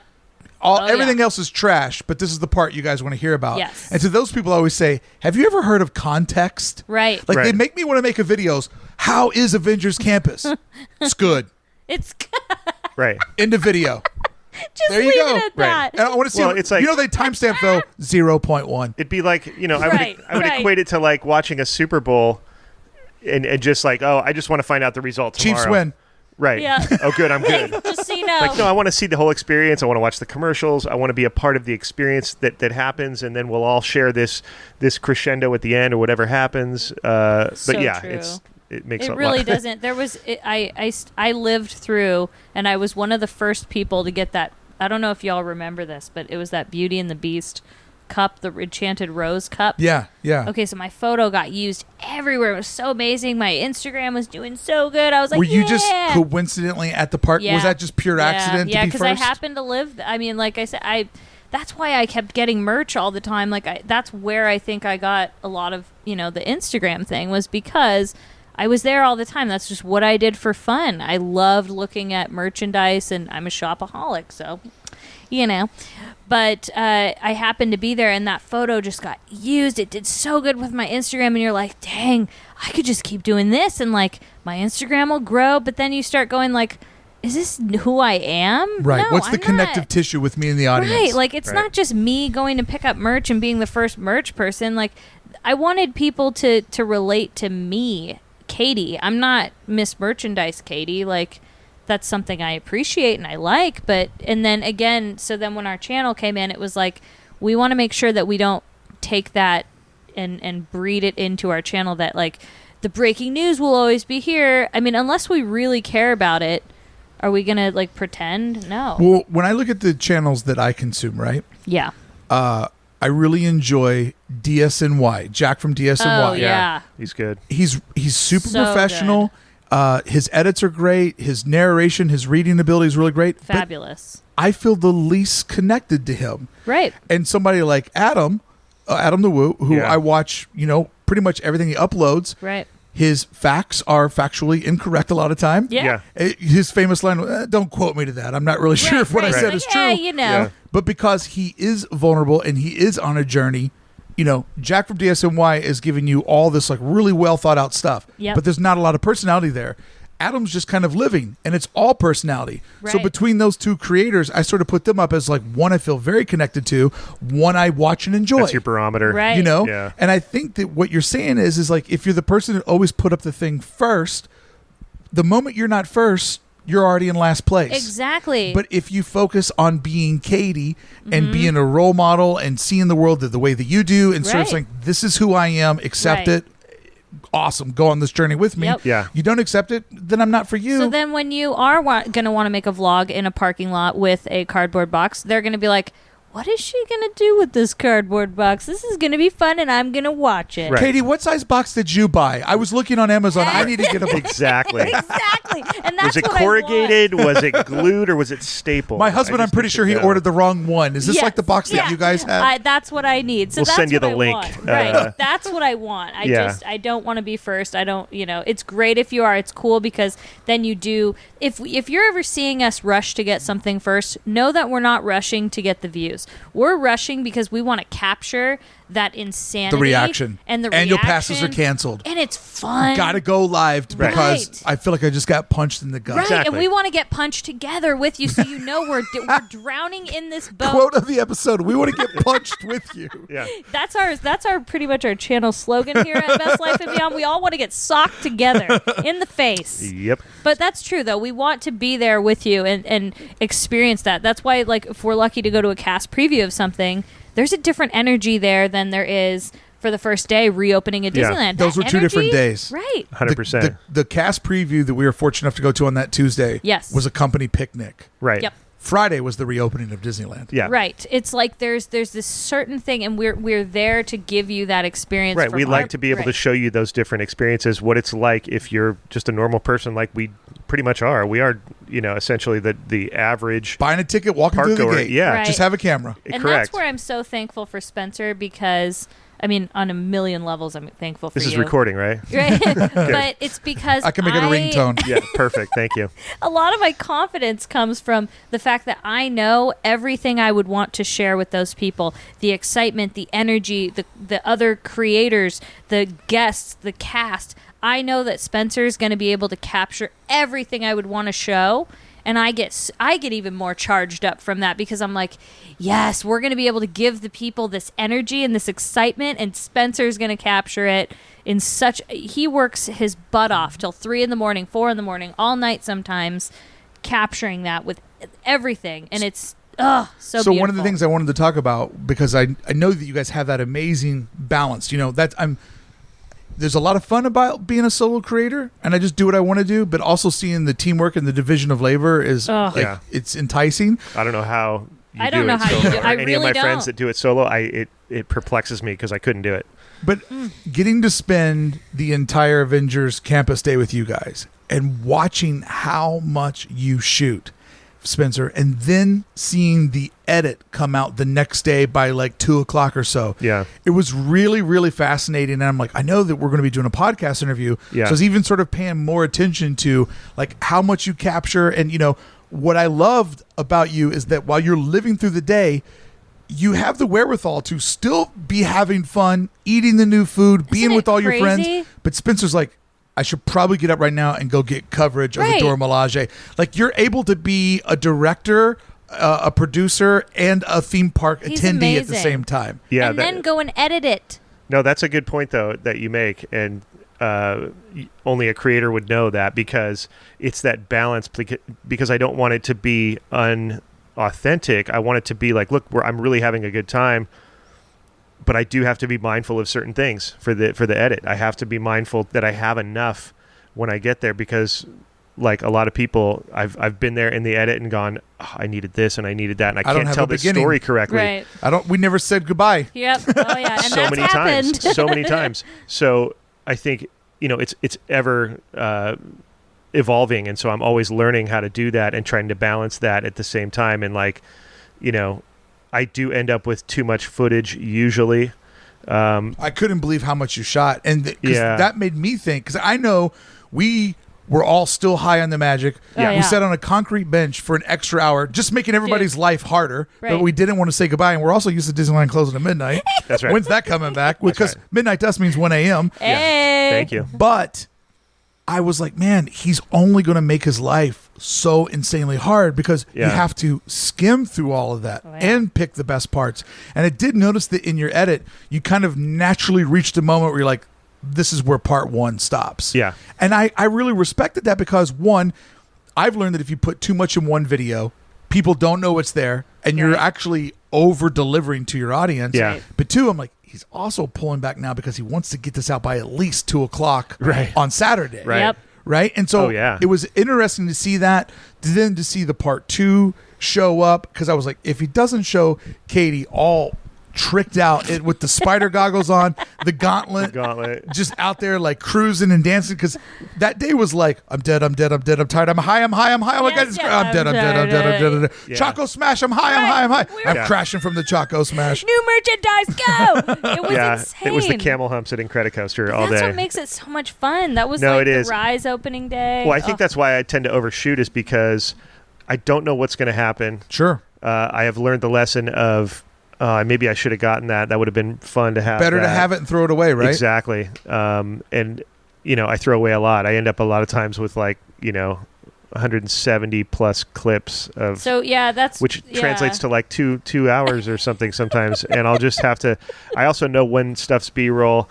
I know when I do this little thing for voiceovers where I put my hand in front of the lens and kind of wave it, so that when I'm scrolling through, I know what that clip is. That's going to be a voiceover right there. Ironically, I was talking to David is it David that does it also? Justin does that as well. Yeah, there's a couple folks that do that. Yeah.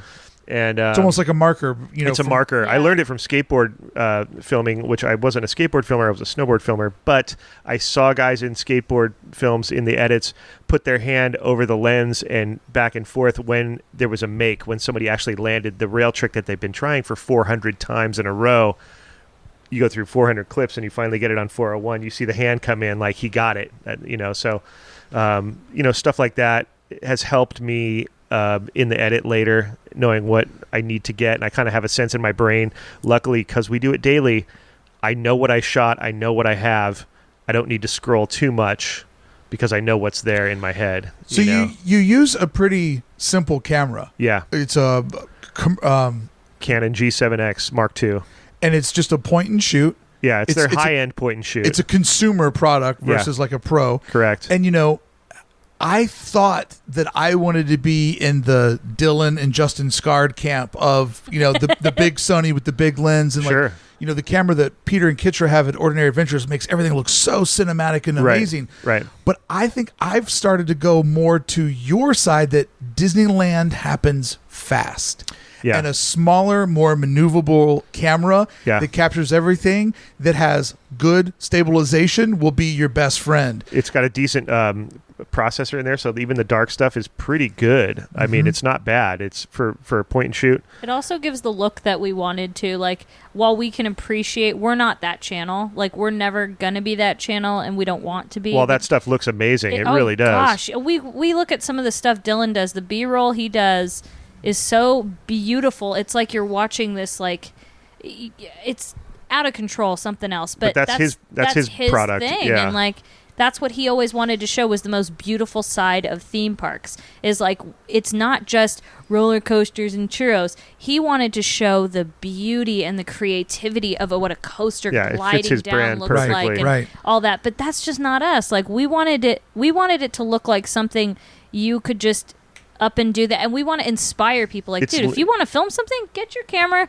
go to Best Buy, go. It's lean and mean, and it's run and gun, rough around the edges. But I think also because we do, a decent amount of travel, and we go to restaurants and things outside of theme parks. Oh yeah, good point. I don't like to make a big splash with a giant camera and a big, wind muff microphone thing. The wind muff thing just that was a big thing that kept me away from the bigger camera because it's just so look at me. Do you know what our wind muff is? That little do you want to know what it is? What though? is it though? There's a secret to what it actually is. Like they weren't available on eBay or on Amazon when we were looking for them. And so I thought, well, I can just make something that'll work, it's just material that's just catching the wind. It's just some soft little thing. It's like a troll doll, right? Do I need troll doll hair or something? I didn't have a troll doll, but what I did have was a Chewbacca onesie zip up. Oh, I'm not even kidding. And One so year he was I pulled Chewbacca. I was Chewbacca for Halloween. I combined Winnie the Pooh and Chewbacca, or Chewie the Chewie the bear? Winnie the Chew, Chewbacca. What a whatever. mashup! Oh, It was a serious mashup. But back to what I was saying was it's a piece of the Chewbacca costume. I ripped off some of the fuzz and glued it to the top of our G7X. And it does a good job, right? It does a decent job. It keeps the Chewbacca wind has down. not failed us. That's great. Yeah. So with the smaller camera though, did it take you a while to get used to, because with a bigger camera you can do so many other things. Like, Right. you can adjust your focal point and Sure. you can really, blur out the background and, Right. you can do all this like visual candy stuff. But Yeah. you guys also made the decision to go daily. And Right. what was the inspiration for that? Because that's an unbelievable grind. It sure is. But I think what we wanted to do is once we changed our name to Best Life and Beyond, and we were like, you know what? Because we're not just a Disney channel. Mm-hmm. I think that's when we were like, if we're not going to just do Disney, we need to be doing more things than just Disney like we would normally do. There's days we want to just be at the beach. There's days that we just want to go to San Diego, or we want to take a train ride. But I think even farther back, it goes to the fact that we wanted to make this our full-time thing. Oh, Yeah. sure. Yeah. I think that was the main That's so motivating true. factor, because we both were doing our respective jobs while we were building Former this channel. nurse, yeah. former yeah. nurse, Yeah. Former stage manager. stage manager. And so, blending those worlds was difficult, but we did it. But that was uploading about 3 days a week, I would say, Yeah, 3 or 4. on the average. And we could never stay on a schedule. Like, we weren't able Well, because to our jobs. if you have a backup plan, the backup plan will always win. Yeah. Oh, yeah. And so now that you guys put all the chips on this, it Yeah. has to succeed because Correct. it's your livelihood. Yeah. Right. And by the way, stagehand, you have a Stage manager. Stage manager. Yeah. You have an impressive resume. Yeah. The Ellen Show, right? The Ellen Show, American Idol, So You Think You Can Dance. I mean, those are union job, Tons of award shows. right? You're in the Game union. shows. Yeah. Directors Guild of America. I mean, Still in. that is a sweet gig, my friend. It was amazing. And it was a career that I had built from, I grew up in the business because my mom did cue cards for all the Chuck Barris shows, Gong Show, Newlywed Game, Dating Game. So I grew up on those sets with her. Your mom's seen a lot of whoopee jokes. She's seen a lot of whoopee jokes. And I eventually became part of that business when I was, 15 and helped her build that to, at one point, I think she had like 10 shows going at once. There was just a huge market. And she was one of 2 companies in town that did cue cards. Yeah. That's where I came from. And in the 70s, it was a natural transition for cue card people to turn into stage managers. And then slowly but surely, the teleprompter kind of came in and took over. And it was harder to become a stage manager doing what I did. But I eventually broke in, did that for, 21 years. And it was, I'm an artist in my brain, and so it was a tough job to assume in the beginning because it was a lot of prep, a lot of organization, a lot of was a people person job, which I'm good at that, but it was a lot to handle at first. So I pride myself on becoming, I became good at it, and I got to do a lot of things. Thanks to a lot of people. Debbie Williams was my mentor, and she kind of just threw me into the fire, and I'm good like that. Just throw me in, Production work, I don't think people understand how much like hard labor goes into making it creative. Like recording the podcast is fun. Going out to Disneyland, holding up the camera is fun. But the production side of it is when it comes together. Yeah. And it's not always fun. No. And the bad thing about it is like when you're editing your vlog, it's not like you can listen to music and do that or watch YouTube and do that. You're doing that and that only. It consumes your whole brain. But the reason why I wanted to pump the brakes real quick and celebrate your career in Hollywood, because one, I know those union jobs and what they pay and how you could have just had a very comfortable life going in that direction. Yeah. And like, you're not a guy that had a miserable job. Like, wouldn't it be fun to just be a YouTuber instead of Disneyland? Right. Like, you actually had like for real career that people would break their neck to have. Oh yeah. And obviously you weren't fully content there, and you saw this as a way to emotionally level up, because I know it wasn't a financial level up. No. And that I wanted just to celebrate for a minute, because a lot of times people think people are doing something that they're miserable with, and then they slide into this. And you were doing something that's, pretty gnarly, and you slid into this. Yeah, no, and I loved it. Don't get me wrong. I mean, it getting to challenge myself on that level, it really, it was a joy to do, and I would still do it if the right opportunities showed up. But it wasn't necessarily a creative endeavor. Yeah. There was room for it very slightly, but it was kind of frowned upon. You didn't really apply that type of thing. But you're not supposed to be noticed, right? No, and you're not also supposed to kind of like, producers and writers come up with the content.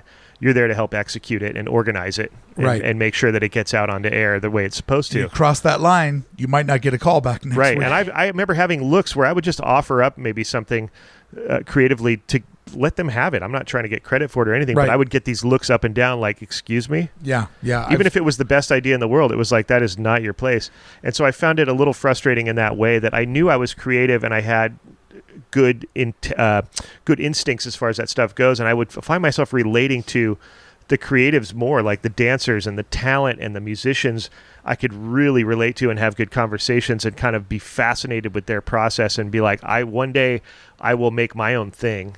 And I always wanted to, growing up in the business forever, wanted to make my own thing, because I kind of saw the big picture of how things worked, even though I was a small cog in a wheel in that giant picture. But I could step out and go, hey, I really would love to create my own thing, because I get how it works. And YouTube offered me that. I never knew that it would come in that form. I thought, I'll come up with a treatment for a game show, and I'll pitch it and I'll sell it to some production company, and they'll make my show, and that'll be my thing, But the odds of winning that lottery, though, is like insane. It was insane. But I still had a kind of a confident thought of like, I'm going to do that, because I was on the inside of it and I saw it. When you see things, you kind of tend to kind of have no fear. But YouTube really was the thing that kind of started revealing itself. Like the Disneyland obsession started happening more and more. Right. And all of a sudden it was kind of like, why am I doing this? I remember I talked to my mom about it. Why am I going to Disneyland all the time? I don't know. But, I'll figure it out.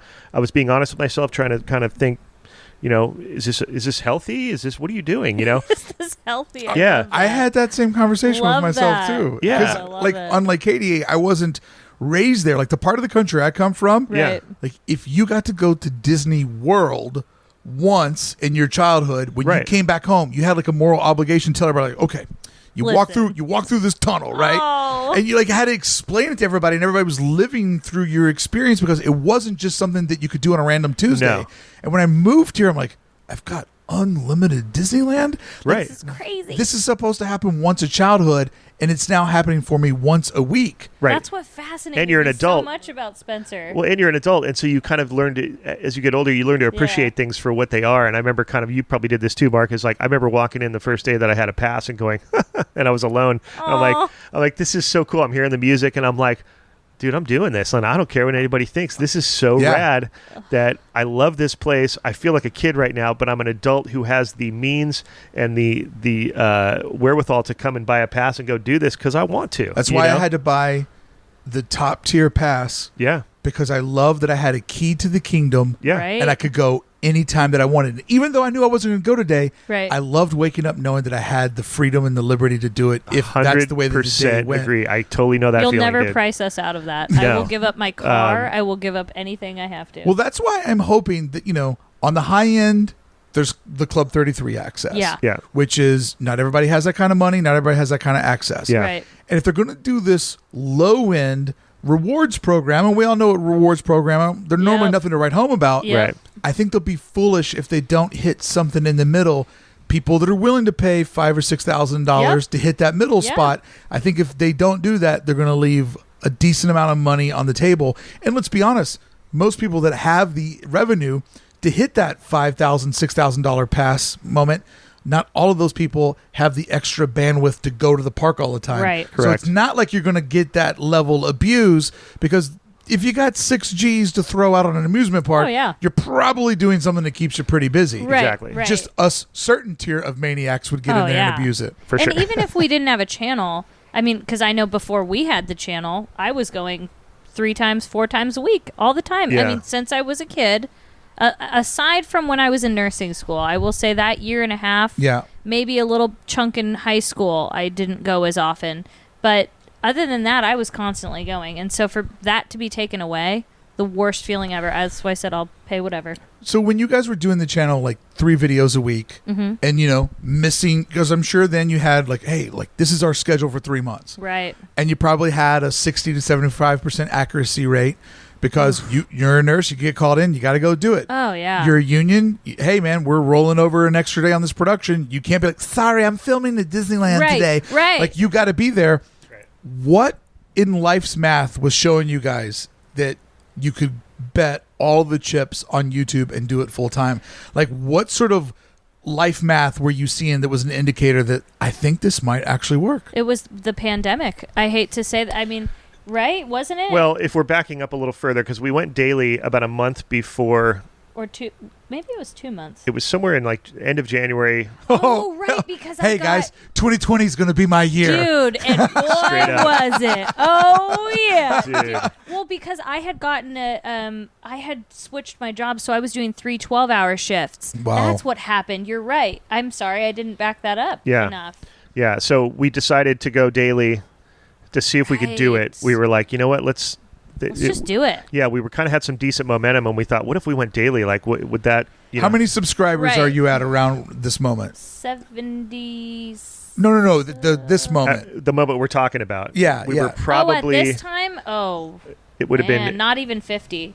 no. It was like in the 20s or something, maybe 20 to 30. That's or a something leap of like faith. That. That's a leap of faith there, right? Sure was. It yeah. was, but we were confident in what we were doing, and we loved what was- we were doing. Yeah, it was because I got that job with the 3 12 hours, and then you were doing your regular. He finally, for once, and that's very rare in his industry, to just have a chunk of time. a chunk of time, like a schedule. So we looked at it and we're like, okay, if I keep this schedule with nursing, because I was doing residential recovery and psychology and all that stuff, and Spencer was doing his regular gig. I think it was at Ellen, right? Yeah, Ellen and some Conan And whatnot. So Yeah. we were like, dude, okay, if we just pre-film and we do this, you're right. And We we're were like, doubling let's- up on- and we on- changed the name. yeah. So we were like, we'll throw in some home vlogs, some, shopping stuff outside of Disneyland, and we'll mix Just it to up. keep that connective tissue going. Yeah, Right, and and we we'll thought keep our jobs. That was a way to test the waters and see if this was something that, like, if we didn't have work or we decided to step away,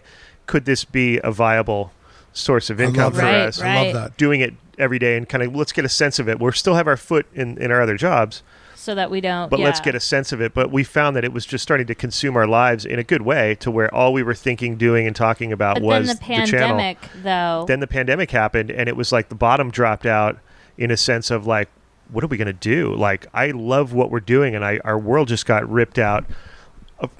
Obviously there was bigger problems than our Yeah, but we're YouTube talking about channel. this. Right. But personally speaking, we were like, I do not want to stop. Oh my We're on a God. roll. I was so like, Right. I spent all of 2019 studying YouTube and just watching YouTube. Right. 2020 was going to be the moment that I did it. was So gonna be Wasn't it? Yeah, it's going to be the So year. I was like building a little bit of momentum. I mean, I was far off from the numbers that you guys had, but I was building a little bit of momentum, and then the world stopped. And then I was like, what do I do now? There's Right. no Disneyland. And so there Right. was like 2 months of just trying to figure out my own life and really focusing on the podcast, because I did 100 days in a row with the podcast because I'm like, people want somebody to talk to. Yep. Yes. They need a friend right now. Yes. But then when I came up with my green screen solution of basically, what if you did Call of Duty but Disneyland, Dude, and nobody so had good. to die? Genius. And so I went in that direction. But like, here you guys are like further ahead of me. You have 25,000 subscribers. Your videos are getting seen 10, 15,000 Dude, times. they were doing good. You're thinking that there's a momentum there.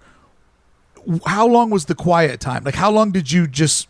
Was there like a week that you stopped? Was it No. a I month don't that you think so. stopped? No, we We went didn't right stop. in. So you went straight into the vlog We- from home. Home Yeah. is where the vlog is. Yeah, we sat there. We had like 2 videos banked, I think. Yeah, we did. We had 2 videos banked. We did a secret, like a hidden Mickey on Rise of the Resistance, and I think I had some backup footage of the bootstrappers Did on we the do a Columbia. best of too? Was that when we did Oh, the and best then we of? did a best of, Like a blooper and- reel fun kind of thing. And then Yeah. after that, we were like, Uh-oh. But then it Yeah. was like I couldn't work at my job. They weren't allowing kids to come and get checked into the rehabilitation place or anything like that. Spencer's productions all shut down, Oh, yeah. and we're like, okay. So your hand kind of got forced. It did kind of get forced, and that was where we were like, let's just see if we can make a living and just do what we can. And even Spencer was like, what are we going to do if there's no Disneyland? And I'm like, you know what? We're going to do reality, because I had just done a home vlog from here. yeah, before everything broke, you did Right. it. And And we people kind of also- responded to it. We also weren't planning on living together. No. I was living with my mom because I'm, going through a divorce. So I was living with my mom and, my stepdad, and he was living here in Malibu. And, we were like, we can't be apart. How long Like, had you guys been we had been dating? together for like 2 years at that point, maybe, Something like that. or a year or two, I Yeah. think. And we were like, okay, we know, I would come and spend the night. I had stuff here. Sure, but I I mean, also you're had, adults. right. I had my, Good night.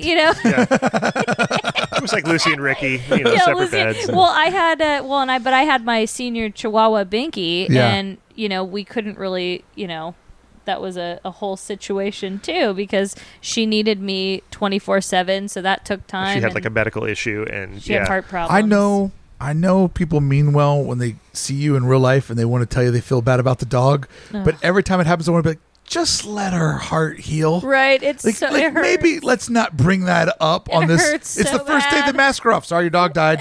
Like, can we? that yeah, happens it's a like, lot. Yeah, it's the last thing on your mind, and then you're like quickly reminded. And they come from a good place. They're just trying to. I totally get it. I lost a dog while podcasting. yeah. My dog got a peach pit stuck in her intestine. Oh my god! Beautiful, healthy bull terrier, was great on Friday, and Sunday night I'm driving home with a leash and a bill for $5,000.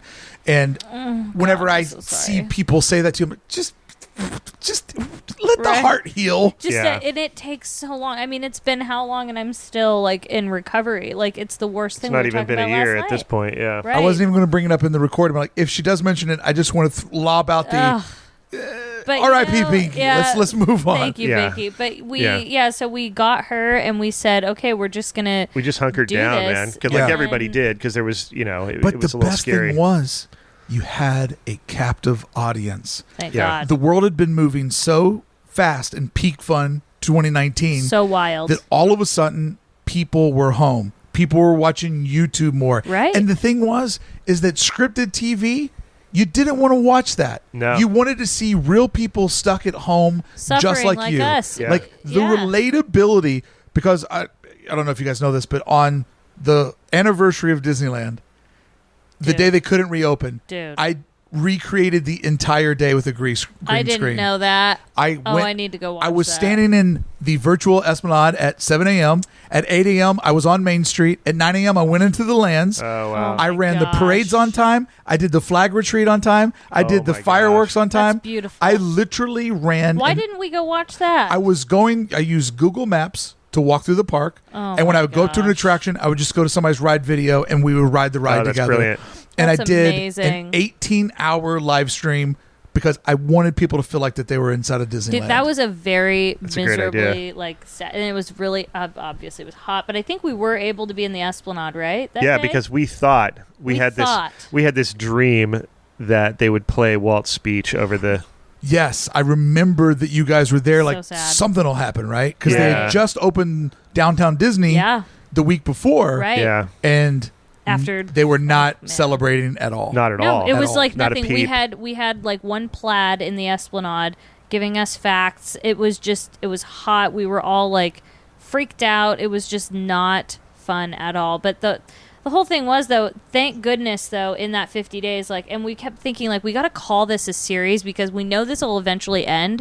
Remember, we all didn't know how long it was going to last. 2 weeks. Yeah, we thought it was 2 weeks. You're right. You're right. Yeah. We thought it was, and then And after I was 2 tripping on weeks, 2 weeks going, man, how are we going to do this? And and I was kind of like happy because I was like, dang, without work, like this is kind of fun. Like I get to spend time with Binky. And yeah, it did feel a little Spencer vacation-y at first. at first, Yeah. and but then we're like, we're gonna number every one, and then somehow we came up with home is where the vlog is. I That don't was know me. where- You're very welcome. It was, huh? Yeah. Well, home is where the heart is that old saying, you know, Right. so So you guys ran that till when did that end? So it almost didn't even go 50 days, but because you'll see there's probably about 3 episodes if you watch all of them.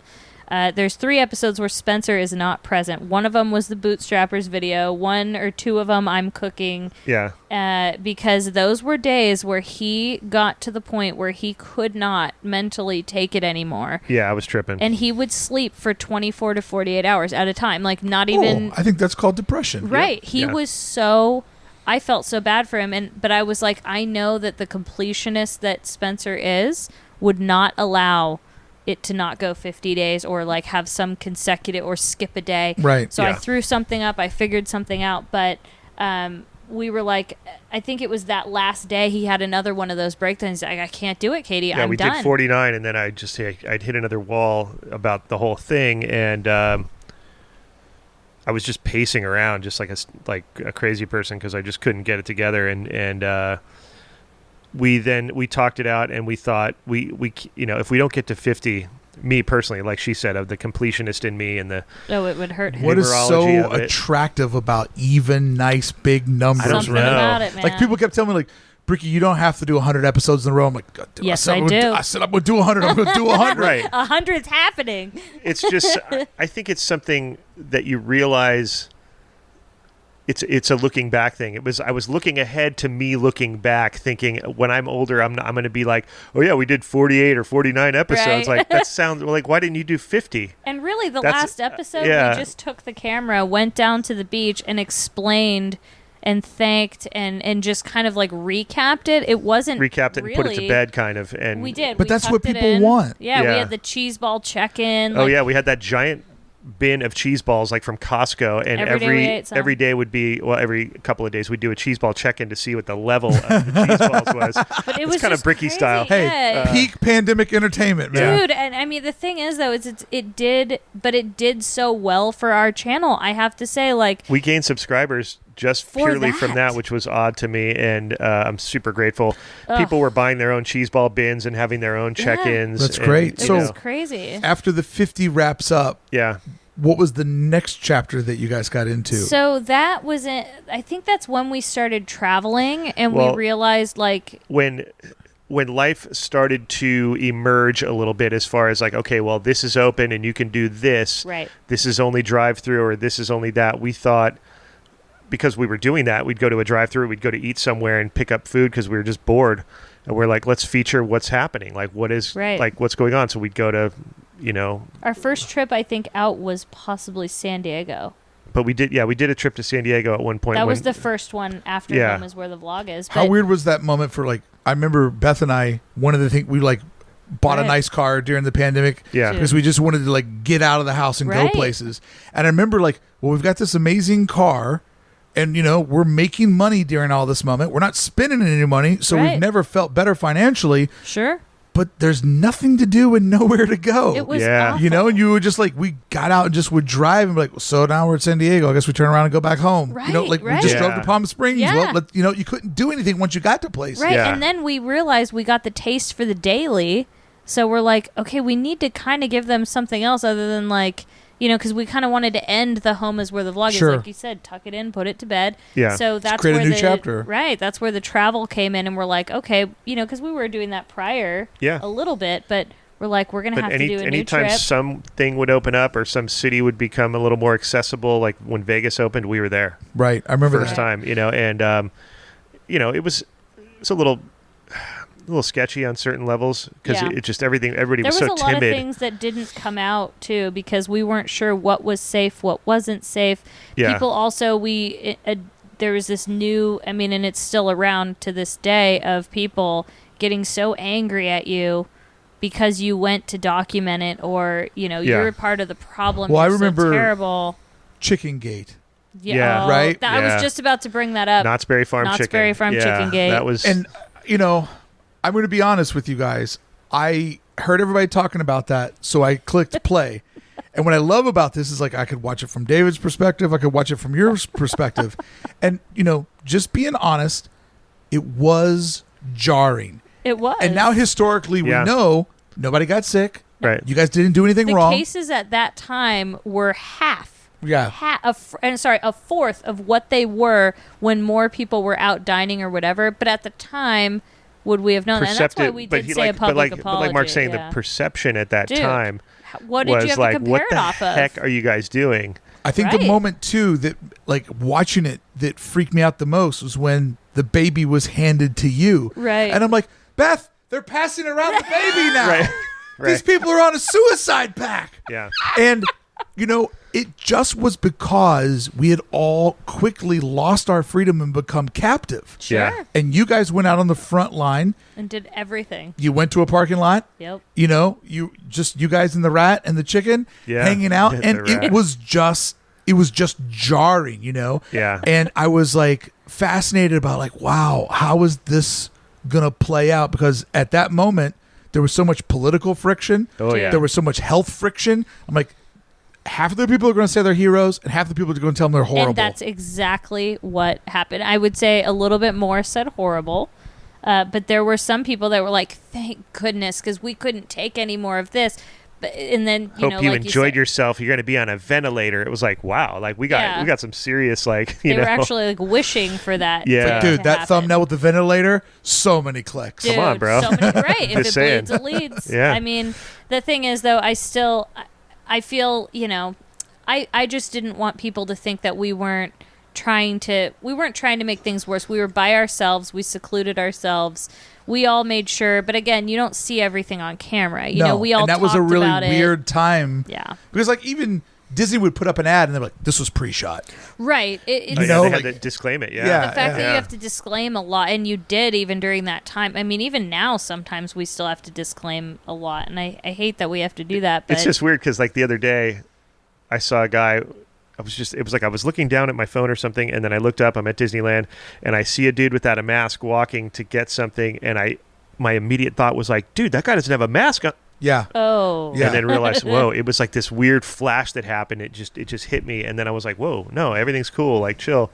I think though the crazy thing about Disneyland is that in our minds we were all there that 400 days. Oh yeah. Like in our minds, in our heart, like anytime something bad would happen, I would just close my eyes and be like, tunnel on the right. Right. Mr. Lincoln. Well, Right. first there's the little souvenir shop in the bathroom, ATM Right. machine, Yep. Disneyana. Yeah, do your walkthrough. And I'm just mentally going through, like, Totally. it is my, like, when things are bad, it brings me down. So I think mentally and emotionally we were all there. And then when you got back, it was like, after all of us had spent all those times live streaming in the Esplanade. I mean, Dude. guys, we had one street in all we DCA had. and we partied on it, you Right. know? Yeah. That Like, was it. Buena Vista Street, forever special in my heart. Oh, yeah. You know, World sad of Disney, Hollywood land, Dude. forever special in my Yeah. heart. World Yeah. of Disney is a whole. I always loved World of Disney, but now World Special of Disney place. and its cast members, Yeah. like, And even to this- downtown I Disney could itself, cry. like, Yeah. the amount they of kept time. us and alive. Tortilla Joe's, props to Tortilla Joe's, man. Dude. Like that became Because a we religion did go for there us. prior to the pandemic. We went We to did go Tortilla there, Joe's. We but- went once a month, but it became, like you said, it became a religion. It became like, dude, World it of was Disney something. and Joe's. It was something fun to do, and it filled that whatever we could fill at the time. Just you know? hearing the music, seeing the cast members. Yeah. Well, most of the cast members, like, you Right. couldn't see the bottom half, but what little bit of them.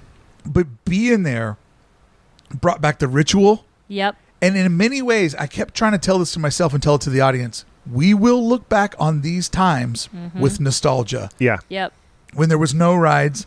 You couldn't go in the restaurants, Yep. but you would just go down and be like, hey, everybody, this is what's new in Hollywood land. This is, hey, Right. a photo op just popped up. Do you Right. remember when the thing backed up and the trolley came out? They brought the trolley. It Yes. was like, dude, it was groundbreaking. They moved the rope. It's 20 the feet rope, further. Thank you. I would document, like, so now we can't go down to the end of performance corridor. Right. We're stuck at the edge of Carthay Circle. Right. And now they're doing vending under the canopy of Carthay Circle. Right. They're It was selling insane. balloons out Right. front. And Right. we were just like, this is the most amazing thing that ever happened. The people, but it's You even guys want to ride yeah. rides? I've already web slinged. Yeah, Yeah, I've already exactly. done it. Like, look Yeah. where we're at now, know? It's so crazy. It's like to what we relived or what we lived through in the last few years, like year even, is just mind-boggling. But it's a good point. Like you said, it's Mind-boggling. nostalgia, and it will go down. And Like home is where the vlog is. I hated it at very certain points. But I it was was so history. frustrated, but now I look back on it, I can't even watch an episode without crying Yeah. the whole time because it's like it was this snapshot in time where we didn't know what was happening. No. All we had was each other. Well, it was the day after 9/11, but then again and again and again. Again and Like, again. 9/11 was horrific. And on Ugh. that day, we all paused. But We on did. 9/12, the healing began. It did. Actually, the healing began sunset on 9/11. Yeah. Sure. But on 9/12 was a new day. COVID had no ending. No. Like every day, you're like, I don't know. I'm hearing from somebody this could go on for another Right. 2 years. Right. Right. There's a variant over in the UK. Right. And so, like, the meantime, you're like, am I like the most irresponsible adult that I'm every day being like, Right. what did the OC Register say about Disneyland Right. reopening? Right, yeah, What's but- Kenny P. Rock But saying to Right. the What- media? what's Penny Q?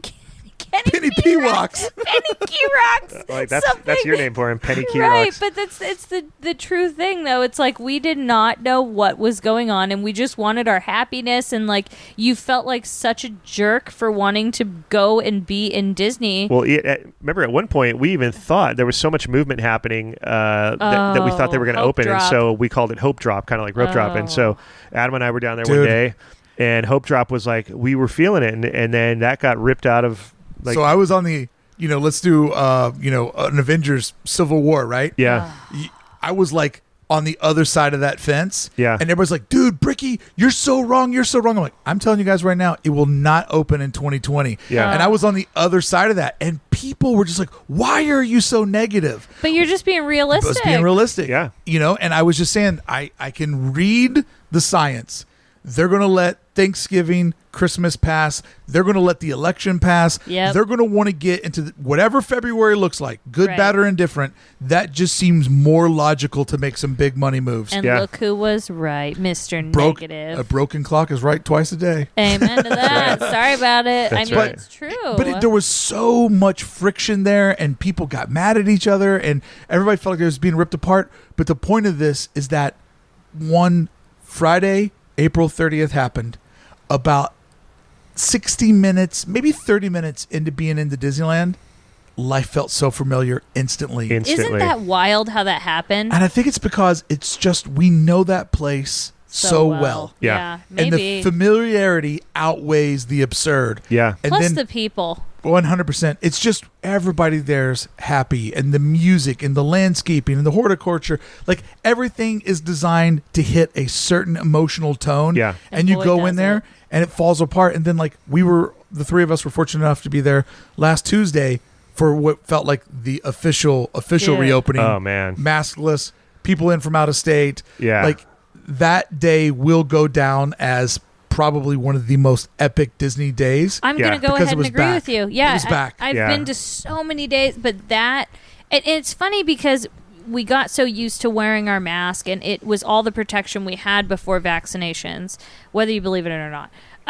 But the thing was, though, I you can't even didn't- believe that we have to put those disclaimers. I into know things. it's crazy know. that we have to, but But here if we you're in are. YouTube, you have to. You just like everybody was like, "It's a hoax. You're a It's sheeple. this, yeah. You're a California snowflake." Like, and you're just Right. like, guys, I believe somewhere in the middle is right. Right, You know what I can't mean? Be Like, Yeah. alt middle. You cannot be alt middle in this, or you are terrible. So we. But try even and- if you yeah. disclaim it, they still attack you. So. Yeah, Yeah. no matter what, it's like, okay, fine, come for me. Sorry about it. Yeah. So the thing was, though, is I didn't realize how freeing it would be to be without a mask. Yep. Like, I remember you had said to me, and it really really, like, conjured that up to me, is when you said, I thought when you were in Florida and you didn't have your mask on that you were kind of like maybe playing it up a little bit, like, dude, it feels so good. But then, like, when you took yours off and you were like, whoa, this does feel crazy good. And you don't believe it, but it really does. When you guys ping-ponged back and forth, when you went out to Florida and got a taste for freedom, and, there's always that caveat, Florida's, wild, it's feral. So crazy. Florida, man. But then when you guys came back to California, you were pretty pouty about it. And I was pissed. I'm like, man, she kind of might need to let this go a little bit. And then when I got a taste of the freedom myself, I'm like, it all makes sense now. You're right. This tastes amazing, doesn't it? Yeah. And it's crazy because I think we just took it for granted all those years that, like, we didn't have to wear a mask and we could stand close to people. And, but it literally changed the collective vibe of the park that day. 100%. There was this weird, frenetic, nervous energy that was existing prior to that day and I think it relates to people trying to follow the rules, not having been there. A lot of first-timers in a long time. Where do I stand? What do I do? Am I safe? Is that guy? Am I getting too close to this guy? all this, like, I don't trying to be a good neighbor. Yes. Trying to be a good neighbor. But all of that cluttering, that magical vibe that is at Disneyland where you let go when you walk through that tunnel. Right. You don't have all those. You go there for that reason to not have all that subconscious baggage, hounding at your brain. Whereas, like, once that stuff was gone, everybody was back to the, like, I'm consuming the magic like I do. I'm going to just sit over here on this bench, watch the world go by. I'm going to wander over here with my kids, or we're going to run to get this. That's why that day was so different, because that tension, there was this tension. It was this weird thing because you're at Disneyland, you're so happy and thankful to be there, but, like, then there was this whole layer of the precautions and the guidelines, and, well, you can't do this, you can't do this. Well, and then somebody holding up a camera. Right. You feel very compelled to be the best citizen of Disneyland possible. Yes. Yeah. Because you're supposed to embrace and exude the rules, Yes. not be like, I mean, it would be a wild channel if you're walking through like, this is all dumb. I don't, Right. like, hey guys, I got to stand over here. Like, Right. and people are complaining in the chat, like, I'm not feeding that monster. No, Yeah. I'm not, Oh, I'm not biting gosh. on that, Right. Yeah. I just want to take people to this happy place. That's it. The first day of the cast member preview, that's the day the park opened. Right. On Friday the 30th, that's when the people came back. Right. Last Tuesday was when fun came back. Dude, thank Yeah, you. good point. Said. This is why we watch Yeah. and listen to Brickey. For this stuff like this, like, you know how to say it and put it into perspective and terms that are just like, dude, you put this beautiful bow on the wrapping paper. The fun did But come that back. day was the bow, right? So true. And I love having this conversation with people that documented just being back in downtown Disney. I mean, Right. just on the cast member preview, pulling into Mickey and Friends just put tears down my eyes. If you didn't cry during that, like, okay, no, I bawled like a baby. And were you It's there? a parking garage. Right. And were you like, there? We were so happy. Were you there waiting? And when they opened up the first ticket booth, everybody started The honking. honking. And it was Just like, I have goosebumps right now. Me Right. too. If I watch Just it right saying now, that. I got goosebumps too. Yeah. It's like just watching and reliving and that was unexpected. that. I didn't know that was a thing. But it was reassuring that, like, we're not crazy. I think that was another thing too that came from a lot of this, like the fact that people would watch us go back to downtown Disney that we all kind of took for granted. You just breeze through it. I'd Right. always said downtown Disney was a means to get to where you were going. Exactly. And it became a destination during the pandemic. Yeah. Isn't it wild? And I will forever have love in my heart for downtown Disney. Yep.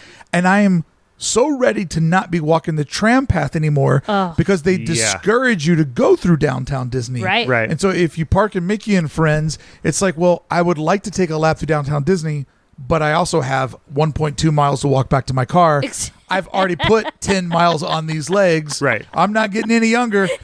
The magic is seducing me, but my legs don't They're agree just with not, that. Yeah, Yeah, yeah, good exactly. point. And I'm looking forward to ending every day going through downtown Disney, hitting up some Salt and Straw to refuel, Ooh. and then my favorite way out is taking a right now at the Star Wars shop, Yeah. walking on that path, Oh, we going love over that that. bridge, Yeah. cruising through the Pixar Pals. The Cocoa Bridge. Best. The old Cocoa Crossing. Cocoa Crossing. I never put two and two together. Yeah. that it's on the Cocoa. It's on that level, yeah. So I've never seen the movie Coco. I don't watch any of the movies. Oh, Spencer fell asleep during the first But- time we saw it. but I I- love the movie. I came up with my own idea of what happened, and so my audience loves this. That Oh, gosh. in my mind, the story of Coco is skeleton wants to become a boy, So he drinks the magic cocoa, and then he finally becomes a real boy. I want to see this movie. I do. Basically. Never heard that. I love Yeah. it. So there'll be lots of times in my videos where I'll be like, just drink the cocoa. Just drink the cocoa. That's so brilliant. I mean, love it. Crossing. during the pandemic, I did a live stream once where I was stuck in the top of Sleeping Beauty's castle. Oh, I heard about Oh, that's this, hilarious. and we didn't see. We weren't watching it. Nobody we were was. so busy. Dang it! But now I think I'm gonna have to go back, and now Nobody that we're on was. the other Oh, that's side, funny. Nobody was watching. sounds and amazing. So for like 50 people, I'm like stuck on top of the castle. And eventually they were like, they're such great people. They were giving me schematics. Like, Brickey, I figured it out. You can slide down this roof, jump to this roof. And what I did with my green screen to make it feel more real, and Spencer, you'll love this, is that I had 3 different scenes in my streaming OBS. And one was like, where is he? Because it was a shot of the castle from like where Walt and Mickey stand. right? Okay. And so in that scene, I had taken me from my camera live, and I made it about 10 by 10 pixels. Yeah. So you'd see little Brickey waving at the top, Oh, that's This is hilarious. the top, amazing. and then scene 2 was actually like, I'm regular height inside your YouTube window. Right. But I had the castle behind me was my background, but then I had put an image in front of me, which was the little like cutout wall. Oh, a little So foreground. I would pretend like I was leaning wow. on the Oh, wall. That's hilarious. And then I had an interior shot where I would walk in to get out of the sun. Oh, that's hilarious. But I knew I was going to jump off. And I found like a green screen video of a guy like flailing and jumping. No. And so at the end, I jumped off. And what I had to do, Spencer, is I had to time this. I had to time me like going up to the edge, click the jump.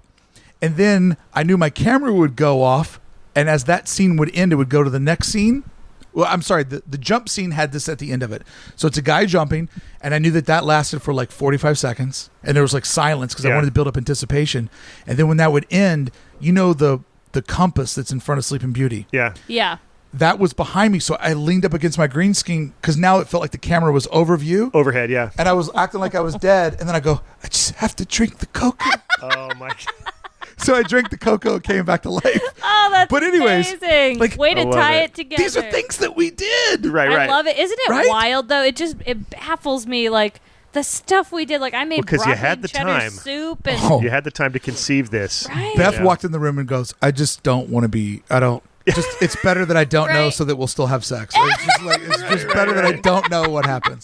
Oh, that's hilarious. Well, and then for us, like the stuff that's like you see probably that- had to storyboard that thing. That's Right. like, Oh, I had to figure, I had to do a test rehearsal I love it. to see if it would all work. And the next morning when I went live, people were like, this is the most ridiculous thing. Why can't I stop watching this? right. Like you're like love I it. can't, but it's amazing. And then there'd be people pop in like, do you know when the park reopens? Like, look, shut Okay, up come today. on. Get out of here. Dude. This is something far beyond that. This is why all of these moments were special though, right? yeah, Right. yeah.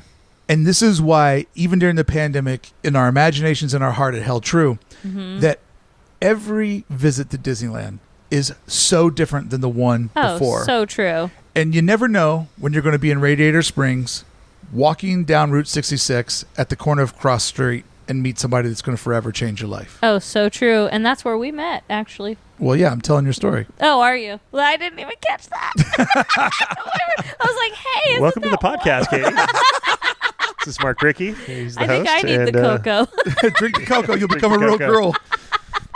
But, like, the fact that this is what you guys do Yeah. and that you guys met there, that's phenomenal, man. It's crazy. And I'm it's- so thankful. It's phenomenal that you keep, like, reliving, you know what I mean? Like, Yeah, you keep yeah. reliving that day, like Groundhog's Day, That's Yeah. true. over and over again. But maybe this Groundhog Day, you guys are together in Epcot or Right. Animal Kingdom. And I know Yeah. that surely you guys have on that. You're going to start going to Paris. You're going to Oh, yeah. Yeah. you're going to hit the Asian parks. Like, you guys met each other inside of the magic, and that's a fabric of everything that you do. That's Yeah. phenomenal. It's so amazing to be able to have a functional relationship and a business together, and the fact that it works. And, Yeah. I mean, and we survived a pandemic and lockdown Right, right. together. Like the fact that we make it work and we can make a living, and that we've made some of our best friends together. Doing what we love, like it honestly, sometimes I wake up tired with my back hurting, my neck hurts, I'm so stressed because of all these deadlines and things and my phone's going off the hook. But then I'm like, I am so thankful that I'm with this amazing man that I love way too much. It's disgusting. Love you too. But the beauty we're of together. But the beauty of your relationship, from my vantage point, is that you guys can go out to eat tonight, Yeah. and you could just talk about, like, can you believe my mom did this? Right. Or you can be like, so this and this is happening at the park. How, Right. like, it can go from family and personal life, like, oh, Yeah. I got to go to Target, I got to buy some stuff. Right. Yeah. We don't have dishwashing tablets. Right. To, I think our goal for the channel for the next year should be this. Right. Like, we're going to hit 100,000 soon. What Right. should be our celebration? Like, right. Like we Yeah. could be creative together, and like if he has a goal or something, like, dude, wouldn't it be cool if we did this, this, this, and this, and we can just make a creation together, and then, like you said, have those humdrum conversations of like, okay, you're gonna do the dishes for the next month. But how You different would are. it be if the conversation at dinner was, oh, we're going to Disneyland on Saturday, but Spencer's telling you, like, well, today at Ellen, the guest was running late, or the audience, Right. we had to do Right. this, we had to do that, or, Right. we had a camera go down, Right. or, what's your interest level on that versus, like, what's your interest level on, like, guess what? I'm a nurse. I have the hardest job ever. And you're like, I can only say I feel bad for you so many times Right. before it doesn't even feel sincere. Right. No, you're Like- right, because both of us, it was like that, because I couldn't really relate to being a nurse. She couldn't really relate to being a stage Right. manager. And so, yeah, those conversations would happen, but it doesn't have that same connectivity that it does with Yeah, our Disney stuff, yeah. where even though we do see it differently and we bring two different things to the table, it still is like where we come together. Like like you said, it's where we met, it's where it all started, it's the flashpoint for everything that we do. And then especially now And- that we've built the mutual friendships, and we've built, like, Yeah. I feel like we've just built this universe around us. Sure. And so now our relationship has just gotten better and better and better, because where it did used to be like that, where it was like, talk about your work or talk about Disney that we love, and Well, everything was whatever. separated. So Yeah. I think we unified our world. Thank you. Yeah. You know what I mean? Because everything was like, well, there's this, there's And it's this. expanding and getting There's better. your life and his life. Yes. His friends and his family, your Yep. friends and your family. Right. And some of that still exists. Yes. Sure. But now there's so much more that's common between the two of you. Yeah. Yeah. And the mutual goal, and like when you both love something as much, like Best Life and Beyond's our child, as much as Binky was our little child. Sure. That's true. It's like that, like, not only do we love each other that much, but we also have this depending on, you know what I mean? Like, it's this weird. Yeah. And it's funny because I wouldn't wish it, not the term. Like when people ask me, like, hey, we're trying to start a channel. What do you think? I'm like, oh, go for it. If that's what you want to do, and like that's something that is, driving you to, you want to create. Yeah, absolutely do it. But as far as what works for us, I don't know that it would work for everybody else, because it's so custom fit. Your journey Yeah. is exclusive to you guys. Yeah. Just like my journey is exclusive to me. Right. Now, when we hang out, we have a lot of overlap. Yeah. Right. And there's a lot that I could say that resonates with you, and you guys being further down the road Yeah. can say, hey, man, your best Halloween video is the one you put up in August. Right. Like, but the way that we uniquely get here is authentic to us. Right. Correct. And my audience likes hitting play because they like that personality. Right. Your audience hits play because they like both of you and like the Right. collective relationship. Yeah. Yeah. So the advice is right. Just go do it, but do it your way. Yeah. Exactly. With persistence. Yeah. It takes a lot of persistence Oh, and patience. yeah. You have to love it. And if you do, and you love what you do, and it's a lot of work, but then the work becomes your passion. So it's not. It sounds so cliche, but it's so true. Yeah, if you love what you do, it doesn't feel like work. Even though we work really hard, Yeah. it's Yeah, not- there's change it. That's a half truth, a half lie, right? Yeah. it is. Yeah. I love what I do, but I'm always thinking about it. And P.S., I'm always doing it. Right. All the time. 24/7, plus having the relationship tied I mean, you in think there. about somebody, like Walt Disney. Think about the amount of effort and work that guy did, but still, had a family, and they took vacations and they did things. But I think, if you were to be around the guy, he was probably constant Oh. And everything was fed through those channels of the creativity. Disneyland was birthed on Daughter Day, where on Saturdays he'd go do something with his kids. Right. So he puts his kids on a merry-go-round and he sits on a bench and go, how can I get rich off of this? Right. And everybody always talks about like Walt would go and talk to all the different theme park owners. Yeah. Right. And I have a different beat on that. Like, I have a feeling like Old Man Knotts was like, man, Mr. Disney, like, all he does is ask me questions and he never buys anything. Right. Like, I have a feeling that some of those theme park guys were like, man, because everyone's like, Walt went and talked to him. Like, Walt probably annoyed them. Yeah. They're probably like, this guy's picking every apple out of my tree Yeah. so he can build something better down the road. Tell him I'm busy. Yeah. I love the Tell him names I'm you not come there. up with people. Old Man Knott and Kenny P. Rocks. He's Mr. Brainwash in the Banksy documentary. Yeah, He just yeah. he's You just have like so he's going many to start his own good- thing and he's going to surpass everybody. Yeah. This So is what I true. wanted to say to you guys, though. When I was doing this, I had a lot of piss and vinegar in me. Like, Yeah. why is it so hard for me and why is it working for everybody else? And when I did the pandemies, I really was trying to buy 2 weeks before the park reopened.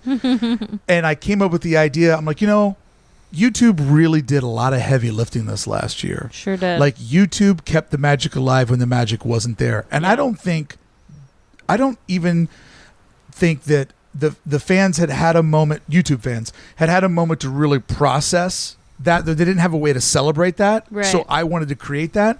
But I also believe that the parks, like the cast members, realized what we did that year that they couldn't do. I Yeah. think so too. And you see when Kenny P. Rocks comes up and thanks all of us on Avengers, like when he came over to give us, It Dude. felt so intimate. it Yeah. felt like an informal thanks guys for what you do. Yeah.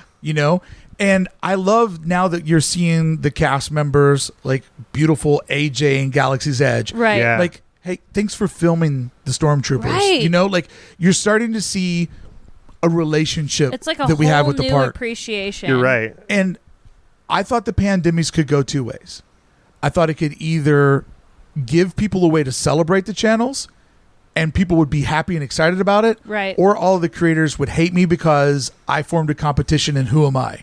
And I'm the type of guy, I'm ready to fight them all or I'm ready to become friends with all of them. I'm Yeah. the same way. And when you in your live stream gave me a shout out and you were nice to me, that was the first time anybody in the Disney YouTube space had ever been nice to me. Oh. And that was the moment I'm like, I'm a jerk. I need to be a nicer person. Oh. And I really want to thank you guys for your friendship, for talking about me. I have seen the biggest growth from you guys bringing me under your wing and under your umbrella. Awesome. And when I had a troll come in the live stream, I ran over to Spencer. I'm like, look, man, there's a troll. I used to be a wild character. I used to talk shit about everybody. And he's Right. like, I did too. Don't worry about Yeah, it. we Yeah. all did. Like, Yeah. dude, I'm sorry, but we're like, that's why I hate We're all- cancel culture so much because it's like, are you even human? Did you just come out of your mother's womb just being this perfect person? People change, people evolve, and Yeah. that's part of why we like humans as they are. Like, And I think to be able to admit that you were wrong right. and like, hey, I've got to meet some of these people. I now have a better appreciation for these channels and the Right. content Right. because I know how the sausage is being made. Yeah. Right. So with all that being said, if you guys ever find yourself back at Cross Street and Route 66, I'm an ordained minister, so Hey, if you ever want to do a little pop-up celebration in the park? that'd be fun. Not putting pressure on anybody, but the offer's out there. We got a Love guy. that. We got a You guy. got a guy We on the got a inside. guy. I like it. I love that. Oh, that's so great. Oh, that'd be amazing. Thank you guys both for your conversation, but most Thank importantly, you. thank you for your friendship. Oh, thank you. 100%. I think that took a lot of bravery to like put yourself out there, bring that, because like you said, that could have gone both Either ways. way. It really could have gone both ways, especially with the competition, and we just don't look at it like that. And the people that won that were nice enough to send me a quick video Yeah. to Yeah. make the award ceremony actually feel real It and was fun. legitimate. Yeah. That's so cool. It was really, really awesome. And I don't know if it's called the pandemies next year, but it definitely needs to happen again.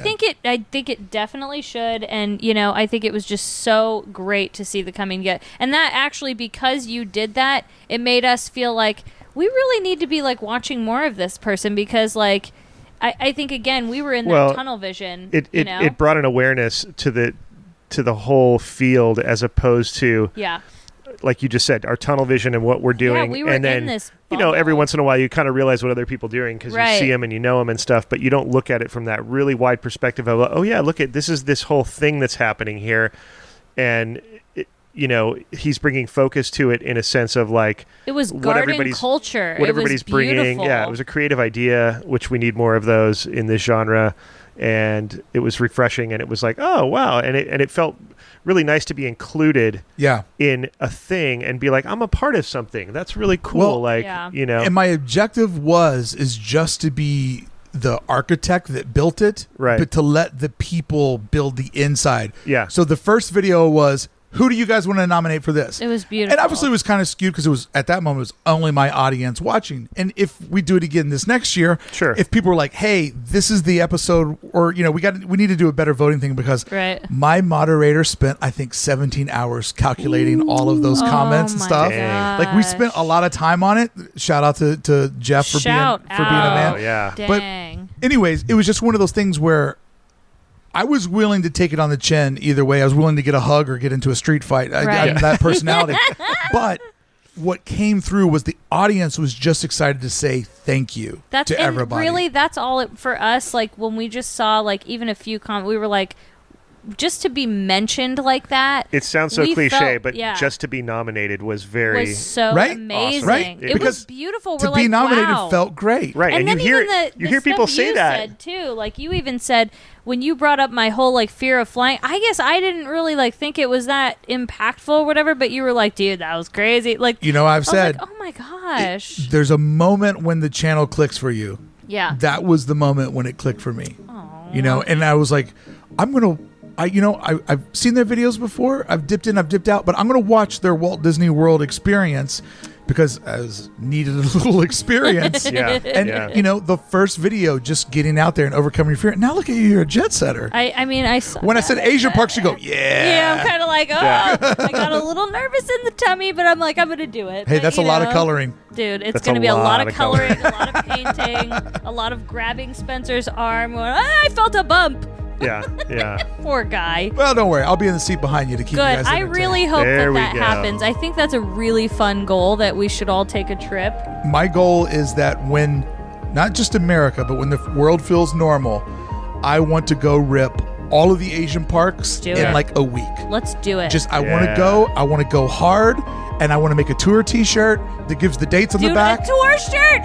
Stop! Like I'm Journey. No. And I just want to hit all of the dates. Okay, let's do it. Let's do it. Like all the stops, like the world tour. Oh, dude. There you go, friends. What I believe to be a fantastic conversation with Katie and Spencer of Best Life and Beyond. I hope you enjoyed today's episode. I hope you feel like you got to know more about them, a better understanding of what they do. And I hope you're excited for more of these to come because next week on the show, it's another Disneyland couple, Peter and Kitra of Ordinary Adventures. We're going to be sitting down with them, doing a long format interview and telling their story about just a very, very quick rise, quick growth, a channel that just became lightning right out of the gate, and how, as I'm seeing it from the outside, how they've doubled down and really turned it into an efficient business and a business that they're building together as best friends. I'll see you back here on the podcast next week.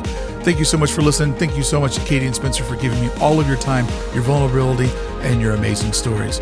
Friends, until the next time I see you hanging out on Main Street, maybe talking to one of your favorite creators, I'll see you back here on Disneyland for Designers with more Disneyland stories.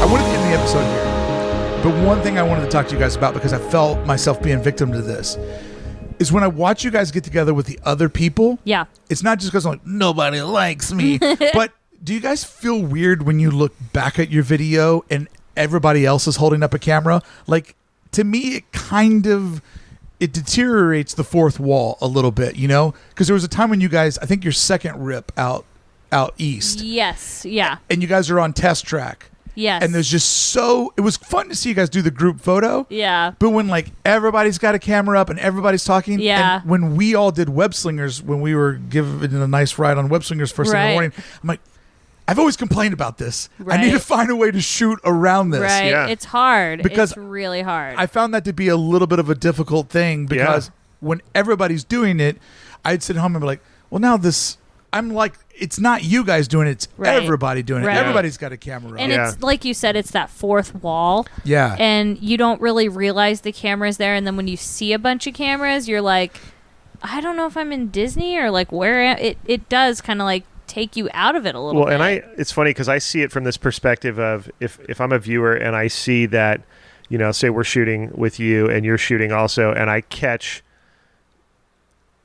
or it's seen in my video that you're recording and you're doing stuff, but I'm not actually seeing it happening, but I see that you have a camera and I see that we're both in the same locations in our videos. I want to see, I wonder what his video looks like, or even if you are shooting at the same time, I want to see it from that angle. There's this interest for my side of like, I wonder what his take is, or I wonder how he shot this. Sure. Because they were both there, and maybe there's something that is in his video that's not in this one, because I'm liking the candid conversation, but... Right. Well, the thing I love about the crossovers is that, like, when you guys are, for example, on Adam's video, Right. it adds a level of, like, familiarity and fun to it to where Adam's just not doing the one-man show. Right. But also, you guys capture a different version of him in your videos. Yeah. True. Because, like, when he's shooting, there's a certain tone, a certain way that he does things. Right. And it's a really, really good presentation. But when you guys capture him, you're like, oh, that's like a little bit different version of the guy. Sure. So that I find fun. But when it's like everybody 18 of them. when it's all the cameras up everywhere, Yes. it comes off a little obnoxious. And I was wondering if you guys felt that, because I was like, Sometimes we do, Yeah. and we'll try to cut that, but sometimes we're like, but you can't. oh boy, yeah. Yeah. And you can't. So that's why what we do is we try not to make every video like that, and we try to go, okay, this is a special event. This or is an you'll- Avengers episode. Yeah. Yeah. You'll hear us say we're going to meet up with some friends, and we Right. pluralize it, and so they kind of go into it and know What that video is gonna be like that day. It's either going to be people that don't vlog, like Charlie or whoever it may be, or they kind of know like, okay, there's going to be a bunch of vloggers here today, so we just 'Cause I know think, it. not to speak for Charlie, but I know he would say this, is like, I think sometimes in the beginning he would get overwhelmed with like, all these people are shooting and I just want to kind of be here and have a good time. Right. And he's, figured that out and realizes what we all do. And He's also created a bit of a personality. yeah, he has. Yeah. And he loves On camera, that is. I'm Yeah. sure he has a personality IRL. Yeah, no, he Yeah. absolutely does. And I think he enjoys the company of all of us and the antics. He's learned, what this is all about. And I think from my standpoint, I really enjoy it because there's that common ground that we all share, and it's fun to me to do it.